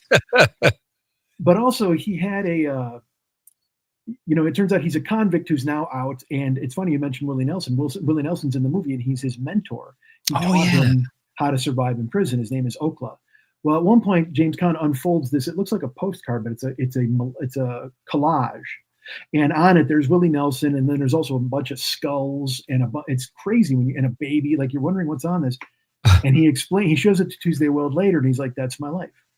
He goes, and this is you. And he shows her where she is in it. And she asks him how he survived in prison. He goes, you have to get the mentality where you don't care about anything. You don't care if you live. You don't care if you die. You don't care who's in your way. You don't care at all. And as a 13-year-old kid who had no masculine role model in my life, I was like, that sounds like a pretty good way to be. You know, to defend. Obviously, you use it as a shield against any bullies or any problems that come along, where you just try not to care. And it made me want to fight. But the problem is also not having a dad. Nobody taught me how to fight. So I was, you know, essentially like a chimp. You know, I just jump on you and punch you in the back. You know what I mean? I was a terrible fighter. Yeah. And it's like not till later on that I realized, oh, you should probably hit somebody in the face. You know what I mean? That kind of thing. And also I was younger than everybody in school because I was double promoted and all that. So I always felt a little weird. And but yeah, that movie, like I just watched it last week. It's I always say it's my dad. Thief is my dad. No kid. I have to give that a rewatch because I think I actually rewatch that every like 10 years, but I probably haven't watched it in like 15 years. My guest is Mike Schmidt. Check out his podcast. It's the 40-Year-Old Boy, and he is also a comedian, and he's joining us here at Night Light. And I want to tell people this too. If you watch, I would, as a double feature, watch Thief and then watch Heat. They're both Michael Mann movies. Oh, interesting. Yeah. Heat is 14 years after Thief. And you can see him cribbing from Thief and using some things in Heat because those guys are also a crew of thieves. And it's beautiful. I mean, it's so great. And what's great is, did you ever watch The Bear? Did you watch The Bear television show? First season. Okay. The second season is amazing. You should see it. It's the best season of television, right up there with Sopranos. I remember you posting about that, and I couldn't wait to get to it, but I don't know. I just got sidetracked or something. I never felt more homesick than I did watching that.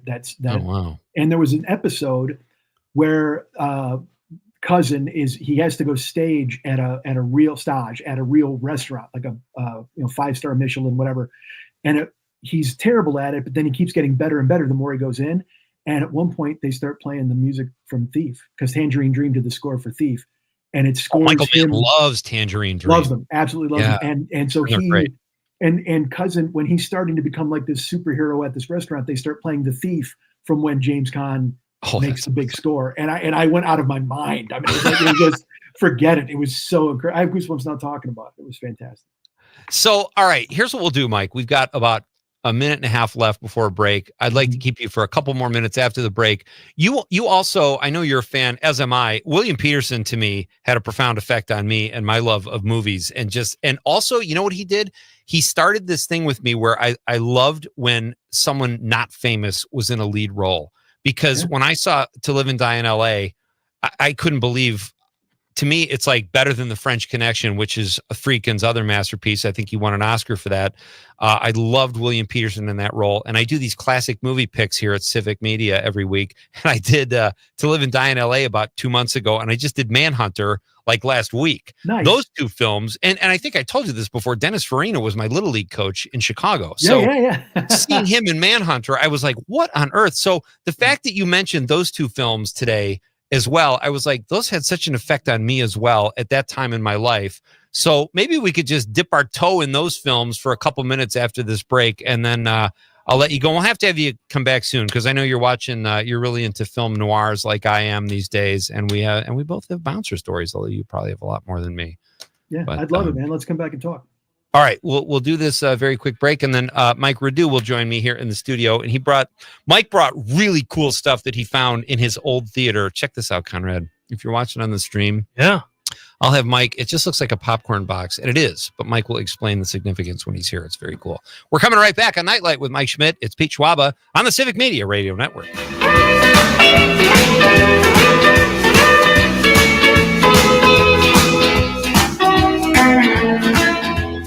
Teardrop start, and it breaks my heart. When a teardrop falls, I wanna cry, cry, cry alone. When you feeling blue, I'm waiting just for you. You're listening to the Talk of Green Bay, WGBW, home of Mino and the Mayor. Mark your calendars for heart-pumping, exhilarating action at the 2025 Queen Marinette's Run the River Power Boat Races in Marinette, Wisconsin on June 7th and 8th. The action will be nonstop as these high-octane boats reach speeds of over 105 miles per hour. Located on the Menominee River, you'll be seated up close so you can witness all of the high adrenaline drama. The races are free and perfect for the entire family. Racing will be fierce with up to 100 power boats and 18 heats a day. Races kick off on Saturday and Sunday at 12:30 p.m. and run throughout the entire day. It's Queen Marinette's Run the River powerboat races, June 7th and 8th. Free for the whole family. You won't want to miss this awesome event. For more information, head to fishonmarinette.com and click on the events page or contact the Marinette Welcome Center at 715-732-4333. Wherever you are in Wisconsin, there's a free and confidential Aging and Disability Resource Center, ADRC, or Tribal Partner Agency. We're here for older adults, adults with disabilities, and your families. ADRCs are a bridge to support for benefits and financial assistance, transportation, in-home care, and more. Get to know your local ADRC and connect with resources today. Call toll-free 1-844-WIS-ADRC or go to findmyadrc.org. Paid for by the Wisconsin Department of Health Services. I'm Tony Goldwyn. As an actor and a director, I attend a lot of screenings. But there's one that's different. It's important, and it could save your life. A lung cancer screening. You know, I lost my mom to lung cancer when she was just 68 years old. Screenings help diagnose lung cancer early when it's most treatable, even curable. A quick low-dose CT scan is all it takes. Go-To for lung cancer is your go-to. Visit goto.org. The Elder Care Locator is here to help you live your best life as you age at home.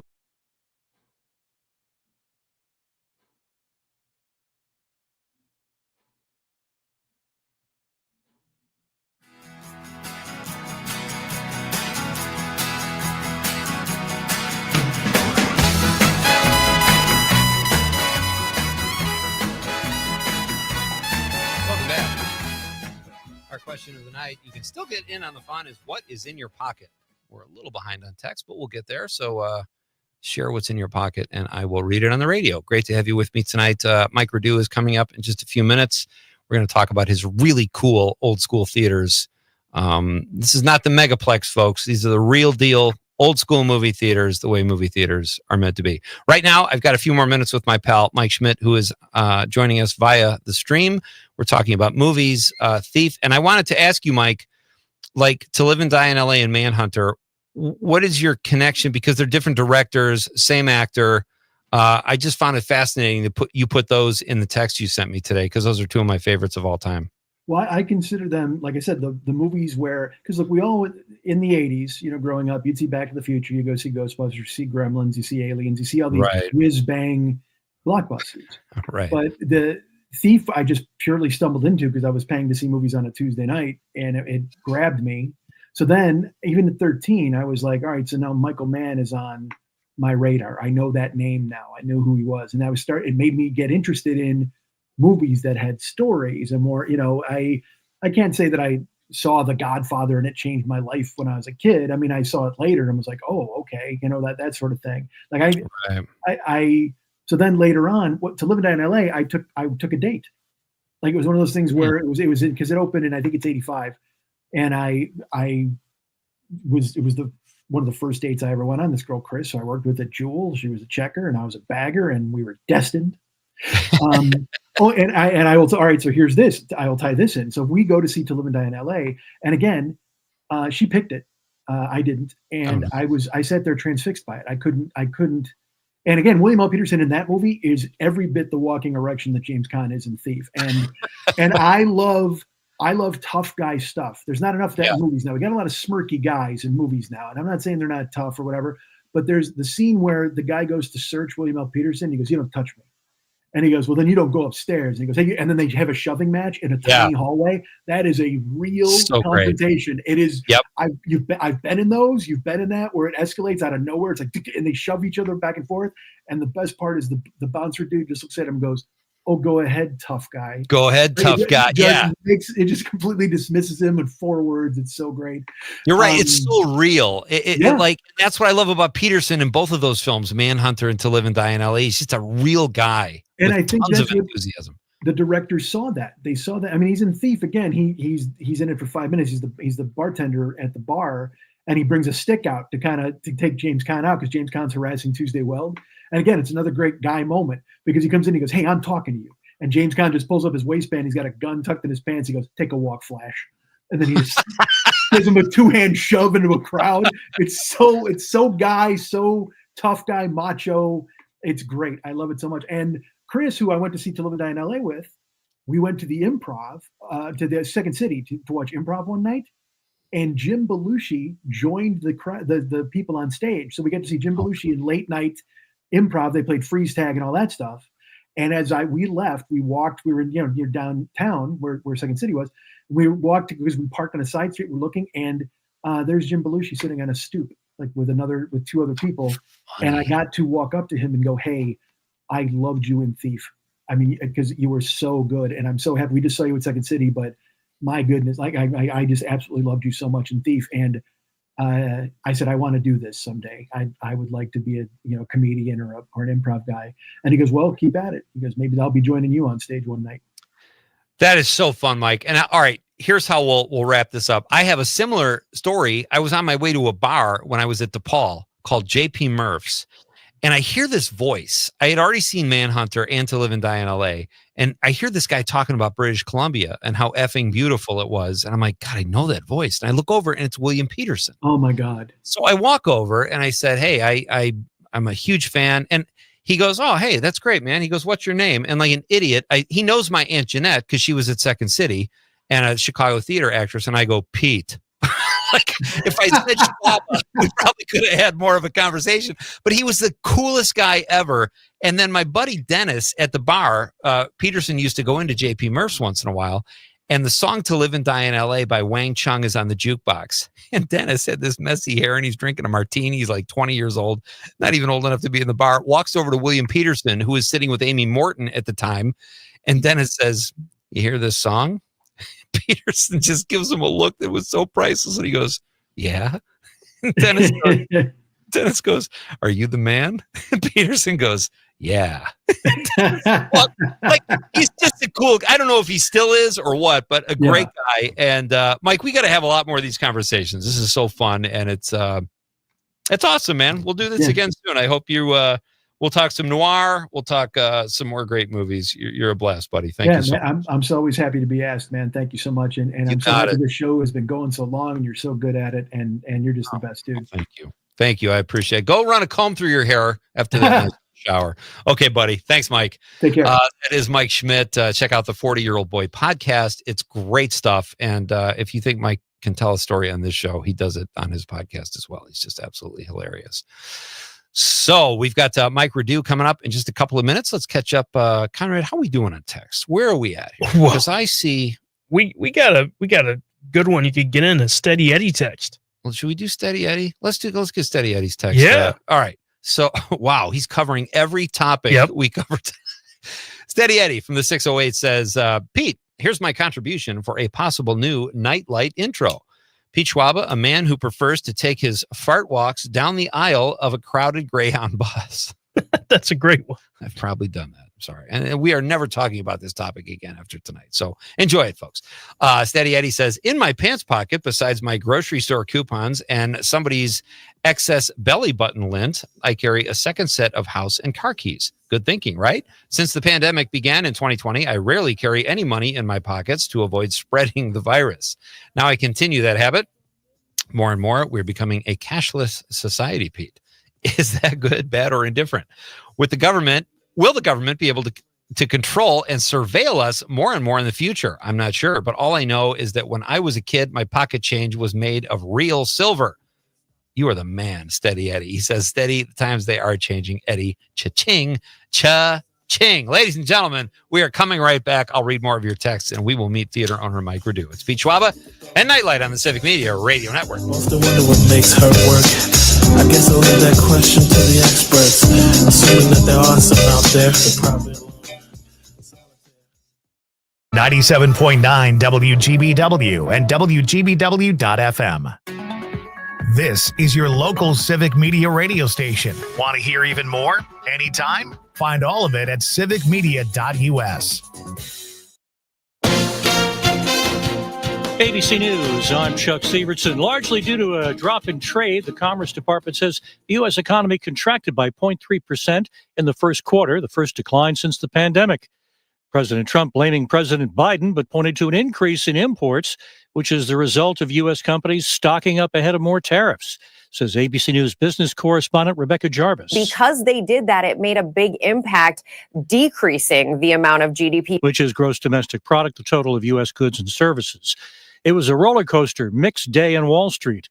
The U.S. and Ukraine have signed a long-awaited deal that gives the U.S. rights to Ukrainian minerals, as announced by the Treasury Department. A Columbia University student arrested 2 weeks ago during his citizenship interview was ordered released from detention today. Federal Judge Jeffrey Crawford in Vermont, citing Mohsen Madawi's claims that he was targeted for his protected speech. This is ABC News. The Bucs season comes to an end. I'm Mike Clemens with sports. The Bucs losing to the Pacers in overtime, 119-118. After the game, there was pushing and shoving at midcourt. Giannis says the father of Indy's Tyrese Halliburton got in his face, taunting, swearing. I believe like being humble in victory. That's how I am. When you win the game, you gotta tag and with his face. This is what we do. This is what we effing do. This is the F we do. I feel like that's very, very disrespectful. I've won the championship. They haven't. The Pacers advanced to face the Cavaliers. Baseball, Brewers giving up a couple of runs in the bottom of the first, but went on to beat the White Sox in Chicago 7-2. Freddie Peralta and catcher William Contreras, praised by Pat Murphy. Freddie and William did a great job after that first inning, to give us 6 innings, and they were on his heater early, and he made a nice adjustment and showed that he can navigate through someone's just jumping his heater. That's Brewers manager Pat Murphy. With sports, I'm Mike Clemens.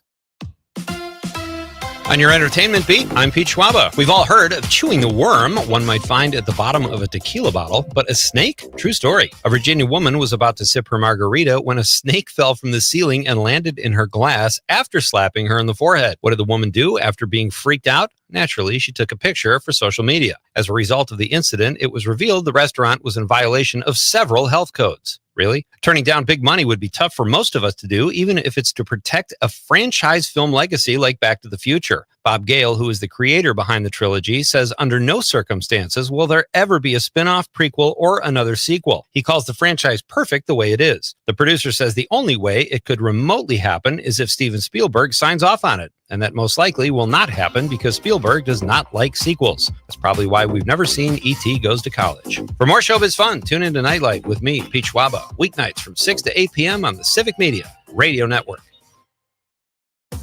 Local radio for you and your community. It's Civic Media's mission with stations across Wisconsin.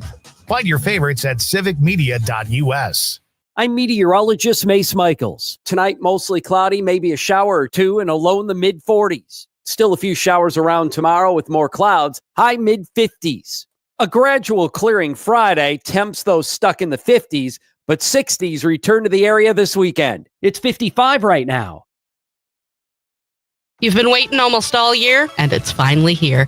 Hey, it's Amanda with another new Wisco 411 for you, brought to you by Area 509 in Appleton. And May the 4th is on its way. And there's no better way to do that than with some Star Wars trivia on Sunday, May 4th at 5 p.m. at the Appleton Beer Factory, where there'll be gift certificates and show tickets given away, costume contests, and of course, the trivia. Do you think you have what it takes to win? Is the force strong with you? Go to WGBW.FM and click events to find out.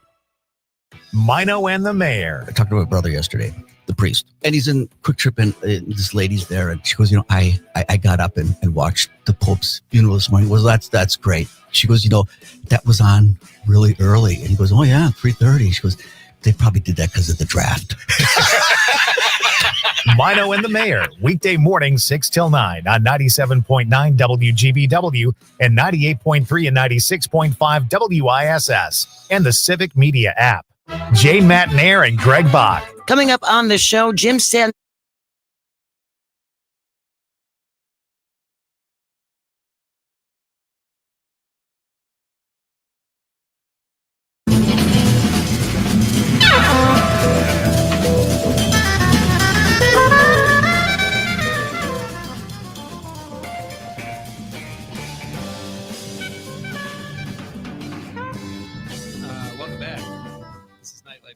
Schwaba asking you what is in your pocket tonight. Bridget from the 818 says a Post-it note, a paper clip, and a penny.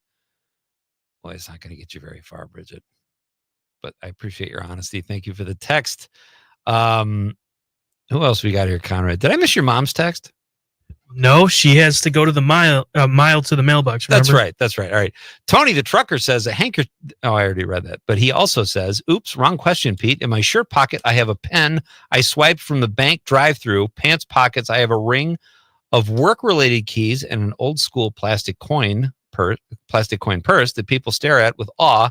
Apparently, they've never seen one. All right, that's interesting. He also says Pete has to be a homemade Reuben. Remember, we were talking about sandwiches earlier. He says made with quality corned beef piled high with a great dill pickle and a cold beer. I'm actually fasting today, and now my mouth is watering. A gelato I shop might not is make it. right one stop away. Good. I had that last night. All right, we got a few more of your texts we'll get to in a bit. Right now, it is my pleasure to welcome to Nightlight for the first time a Frank Herman's connection. Right, Mike? Yes, correct. Theater owner Mike Radu. He owns theaters in Chilton and De Pere, and he joins us here in the studio. Mike, I want to thank you right off the bat for these cool things. Tell us the story. If you're watching on the stream, this is what Mike found in his theater. It's a popcorn box, but give us a little history. So let me apologize for my throat. Like I said, I don't have my normal sexy voice. The raspiness is working. I got this sexy voice. Yeah. But yeah, so our theater in Chilton, as in a lot of the theaters that I've visited and I've filmed, we try to get in the basements and up in the attics. And behind the screen, I found a case of these popcorn boxes, unopened, 1946 Manly popcorn boxes. So Manly, actually, if you go back into the 30s, popcorn wasn't made in the theater; it was made in the streets. Right. Manly invented the first kettle electric popcorn popper. Really? So they got huge because at one point they had like 85 or 90% of all popcorn makers in the world were Manly popcorn makers. And then they merged with Craters, who still has the same popcorn kettle makers that they patented back then. But so I found that crawling around. I'm like, what is this? Open up, and I've got like 200 of them, and it looks new, but it's actually it's not a remake. It's actually original 1945. And I don't want to thank you for bringing these, but I don't want to use them. Obviously, No. you got to frame them or something. Yeah, 1940s. Nice shelf sitter, right? Yeah. You mentioned that you film theaters you filmed. Correct. What does that mean? So Frank Hermans and I, we call the Movie Time guys. Yeah. We do comedy videos. Right. So we went out and started filming. We started with my theaters first. And then, we traveled around Wisconsin. We haven't done it for a year. We want to get back at it. Kind of picking what I own, which is single screen vaudeville stage theaters. Yeah. That have been around. Like Chilton Theater, where these was built in 1938.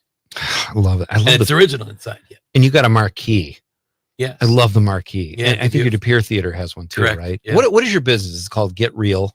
Well, it's actually Reduced Cinemas. Get Real Cinemas is our website. Get Real, Okay. spelled REEL. Right. Got where I went. Real. Love it. Which we don't use movie reels anymore. Everything's digital, which we could talk hours about what we used to be like. But everything's digital now. So what happens up in that little room now where the projectionist used to sit? Because you still have, I know the theater I was telling you about, Marinette, still has that area up there. Yeah, we do too. How does that work? So the one in Marinette, did it have a toilet? Up in the theater? Up in the projection you know what? booth? Maybe I bet because you it did. Yeah, that's interesting. So I'll tell you the story. So years ago, go back into the 30s, 40s, even in the 50s, they had two projectors, not just one. So you had a projectionist up there. I should have, next time I come, I'll bring you a reel. Yeah. I still have some reels. Oh, yeah. And they'd be threading up one side, and that reel would run for about 20 minutes. And then they'd be, while that was running, they'd thread the other projector, and they'd go back and forth and back and forth. Now, originally, it was carbon arc, which is basically a fire, like a carbon welding rod. That's what created the light. And the film was celluloid. So you took fire next to flammable material. They couldn't leave. They had to have a toilet. They couldn't leave the room because fires were so common. And that's why a lot of old theaters, we would get to a town, Frank and I, theater burnt down in 1950 or whatever, because they had so many fires because it was so hot. I had no idea. Yeah. That's fascinating. And so if you visit old theaters and you get up in a projector, most of them, our Chilton and our De Pere both have toilets. Wow, that is really cool. Could you still play a reel at one of your theaters? Do you have the equipment or a projector that would... We owned a theater. We used to have 5 theaters. I'm slowly retiring now, so we just have Chilton and De Pere left. The projector in the Manitowoc Theater, the old Mikado, that whole setup I left there when we went to digital, so they could still play film if it's available. But film is it's not very readily available anymore since 2014. I told you about that film I made in Marinette years ago, The Godfather of Green Bay. And we played in theaters. We played in, I think, 12 theaters. So we had 12 prints made. Oh, yeah. And I still kept one in the big tin. Yeah. And it's very heavy because the reels are in there. Yeah. And I kept one, and I don't know if I'll ever use it on an actual reel again, but it's just kind of a keepsake. But it's so easy now when you just have to hand someone a flash drive, basically, right? Or No, well, they come in, the movie itself comes about the size of not even a DVD, I would say more VHS tape size. Okay. And that's what you plug. So to explain how it works now, you've got really 3 parts to your projector. You've got the computer, you've got the marriage board, which marries the light source to the computer.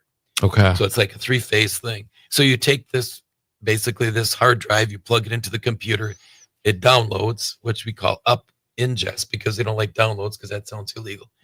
And then you get a thumb drive that you plug into the projector side that unlocks it. Otherwise, you could play it forever and ever. So this thumb drive, which comes on a separate computer, that's all very, very high tech. And then it if you're playing it for a week or 10 days, 2 weeks, whatever it is, at the end of that time, it locks back up and you can't play it anymore. You have to get a new jump drive. Yeah. Wow. All right. So Mike Redu is my guest. He owns theaters in Chilton and in De Pere. You are not the megaplex. You are independent theaters. What kind of stuff do you show there? And tell us a little bit about the actual spaces, the venues, if you would. Sure. So we are a first-run theater. We play brand new movies. We just finished Minecraft, and we're starting. Oh my God! Did you have any of the issues with Minecraft? So that's another story. Yeah. So Frank turned me on to this, actually. His son Harrison. So we're a member of the National Theaters Organization. So they put out a thing that we put up saying, look, during this part of the movie, we're watching. If you do, you're out. Right. If ands or buts. We did have one kid, because we have a table and chair setting. So I'm getting ahead of myself here, but we serve pizza, beer, and burgers in all our theaters. So some kid, jumped off one of the tables, broke the end off. So I'm like, well, what's going on? And then I was talking to Frank, and he said, well, do you know this? I did not. So yeah, we didn't. That's the one and only time. For those of you listening, the trend during the Minecraft movie is when the zombie chicken scene happens, teenage boys lose their minds and start throwing popcorn and sodas. It's horrible. Yeah. But they're teenage boys. They're jerks. That's what they do, right? It's like Rocky Horror Picture Show. Yeah, exactly. Right. Yeah. So no, I lost my train of thought. What were we talking about? We were talking about your spaces. You were telling us about the venues Yeah. and that you serve all this great food too. Yeah, we have homemade pizzas and burgers, and in De Pere we serve beer and wine and stuff like that. Chilton, we just do the pizza and the burgers and regular concession stuff as well, of course. We have table and chair settings, so it's auditorium with the high back seats, but there's a counter in front of every row, so you can have pizza if you want. You can just use it, put your popcorn on, whatever. More leg room.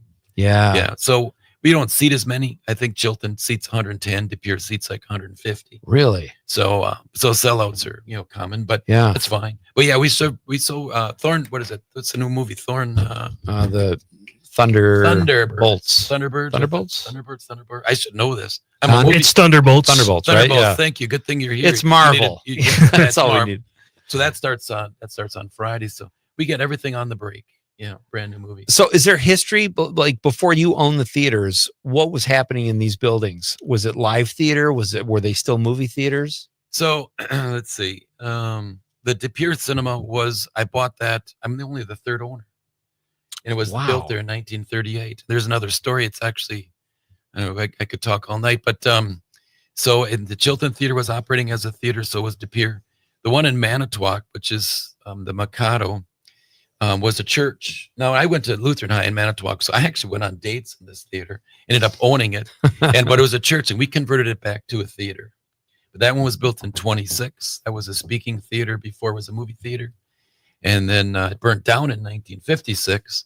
Charlton Heston his wife was from Two Rivers. Oh, really? So he frequented the Mikado. But when the Mikado rebuilt in 1956, the theater in Manitowoc, people came from all over the world because it was really state of the art. The acoustics are amazing. Really? And that one, I sold it to a young couple that's still a theater. They're doing fine. Oh, that's good. I had one in the western part of the state. That too was a speaking theater with vaudeville stage theater. The bank bought it. That one was the first one I sold maybe 5-6 years ago, and they wanted it for the parking lot. So that one came down. Oh, that's unfortunately terrible. Yeah. And then we had a drive-in that closed last year. I didn't own the real estate there. We took a Walmart parking lot, turned it into a drive-in for 10 years. Oh, wow. That was a lot of fun. They sold you the parking lot? No, I just Or rented. okay. A couple of business guys from Chilton said, "Hey, we love your theater. Would you want to do a drive-in?" I said, "No." I thought about that. Well, why not? Yeah. It was a lot of fun. Do you think people come like, I love all movie theaters. I love when people go to the movies. There seems to be a movement where at least artists and studios are trying to, for obvious reasons, trying to get people back in the theater. But I have a soft spot in my heart for history and for a building with a story like yours have. Yeah. Do people where you live, do they tend to gravitate towards your theaters because they're small business, they're part of the community? Or is it talk about a little bit about that and what it's like competing with these megaplexes? Well, so every community that we're in, we got tremendous support. Let's just use De Pere as an example. That was my first theater. We're 25 years there. So in 2014, we were told this when we started in the business, that film is going to go away. It's going to be digital. They kept telling us this. So at 2014, they said at the end of the season, there's going to be no more film. Either you make the switch to digital or you're out of business. So, and a digital projector is $50,000. Not a little piece of equipment. Right.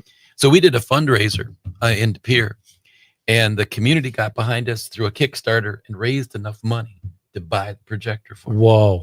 So yeah, do we get support? Absolutely. Amazing support in every community that we're in. So it keeps us there. It's what's kept us going. That is fantastic. So like, let's say tomorrow night when Thunderbolt's open, you expect Friday. a full house, or I'm sorry, Friday. You expect like a full house and typical Friday night, Saturday night movie crowds? It just depends. We book our own movies. We don't have a agent that we use. I have a contact in every studio. I call Disney. If I'm booking a Disney movie, I call Warner Brothers, wherever the movie's coming from.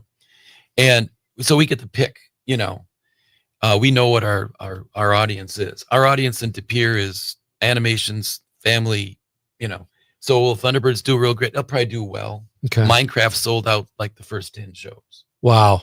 So you just never know for sure. But if it's geared towards families with little kids, or it's a sellout. It's a winner. That's pretty cool.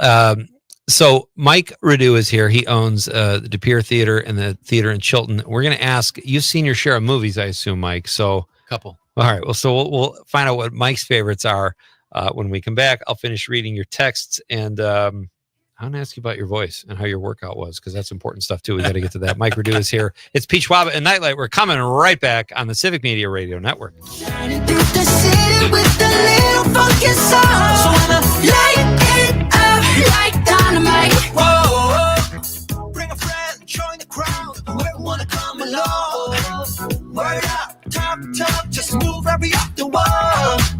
Day or night, sky's the light, so we dance to the break dawn. Ladies and gentlemen, I got the medicine, so you should keep your eyes on the ball.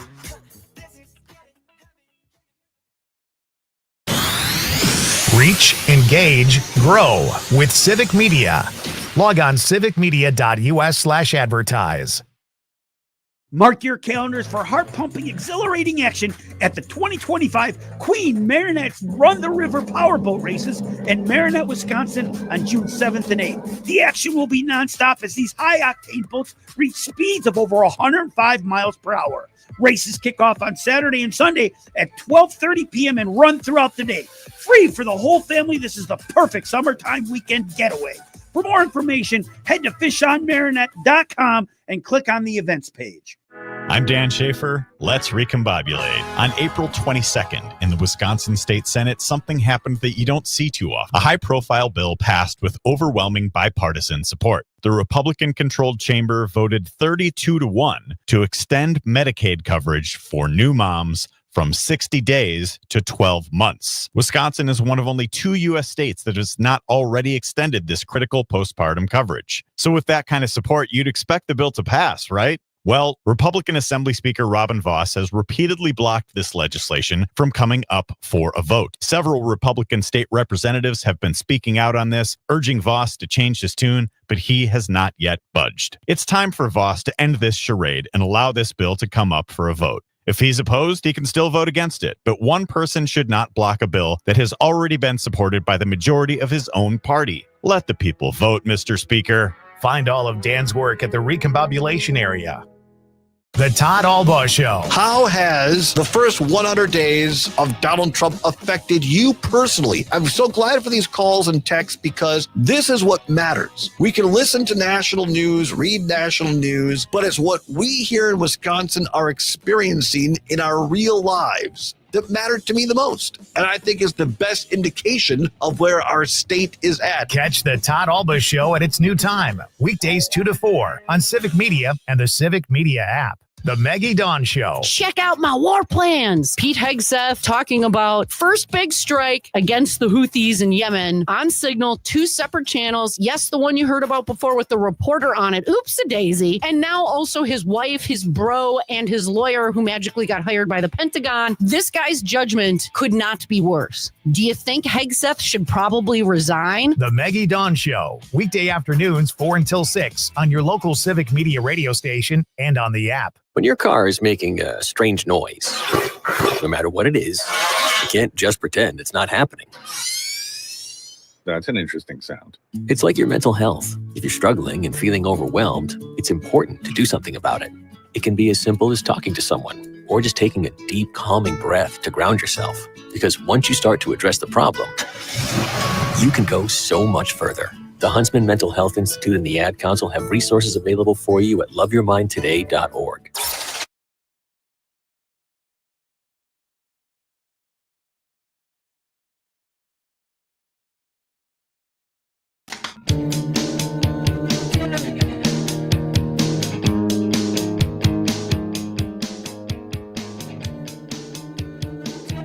Welcome back. I am Pete Schwaba. This is Nightlight. It is great to have you along for the ride tonight, folks. PJ on the stream says people that feel the need to fart walk in grocery stores are gross. No argument there, PJ. Our question tonight was, what's in your pocket? And Brian, we got Brian from Milwaukee. He's got another one. Glad I'm not the only one with blue pocket fuzz, a.k.a. lint in my pocket. Thank you for not judging. We don't do that here, Brian. We don't judge at all on Nightlight. Christine from Slinger says dog treats. All right. Pet owner. That makes sense. And then Madison from Plumber, or is that Madison and they are a plumber? I don't know. But Madison says 6 drill bits, AirPods, pocket knife, pencil, and a tin of Copenhagen. Do you carry a knife on you, Mike? Not tonight.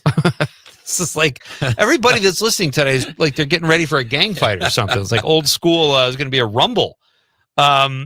Great text, everybody. Thank you so much for being part of the show tonight. Thank you to Mike Schmidt for joining me. We've got a few minutes here with my second guest tonight, Mike Radu, who owns the Chilton Theater and the De Pere Theater.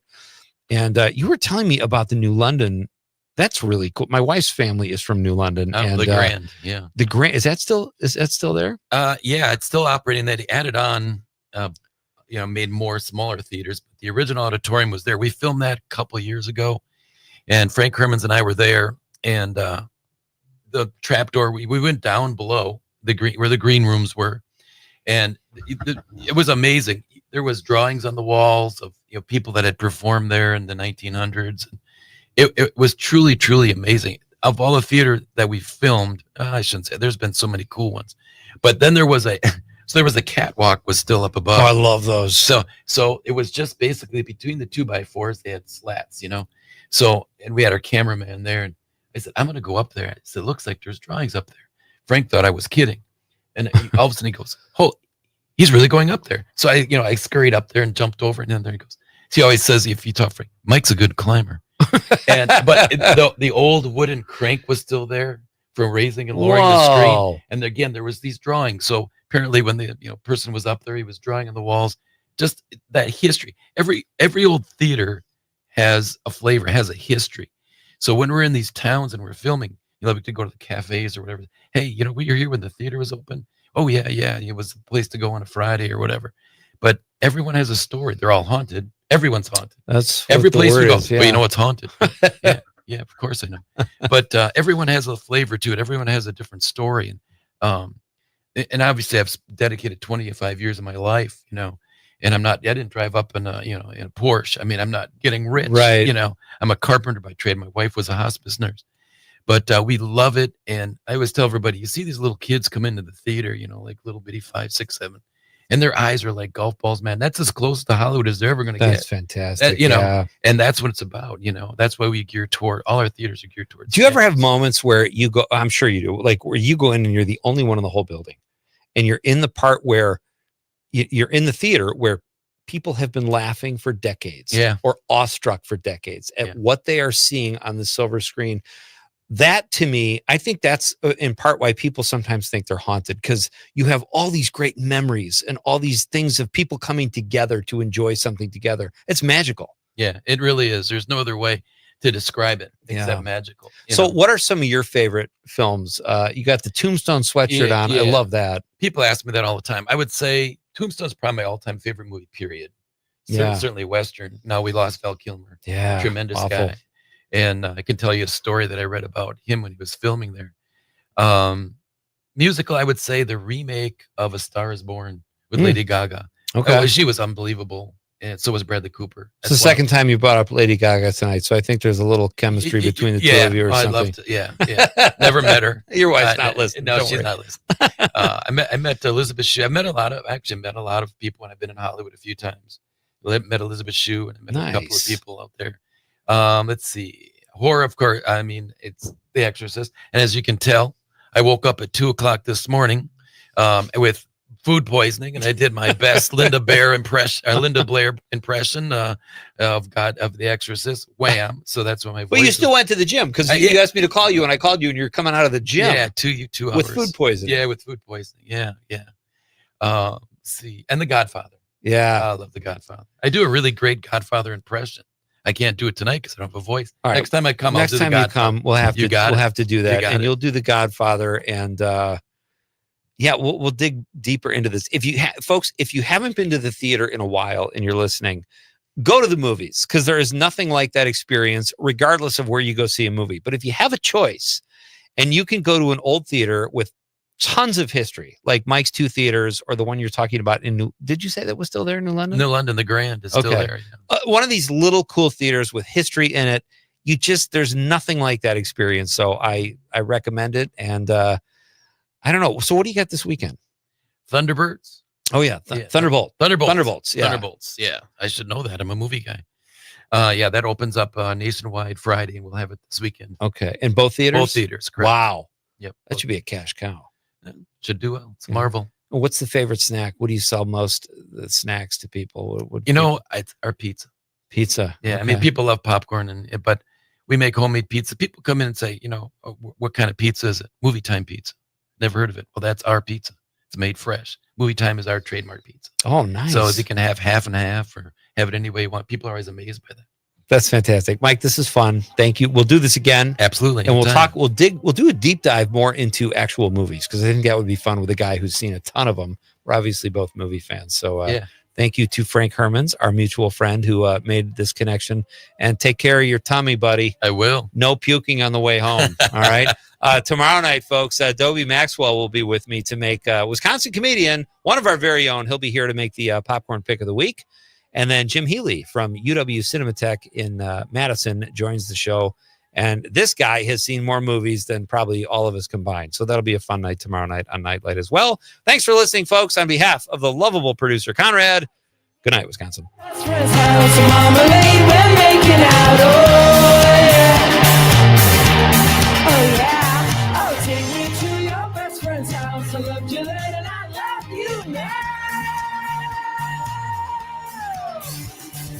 Don't take little time, it don't away no good.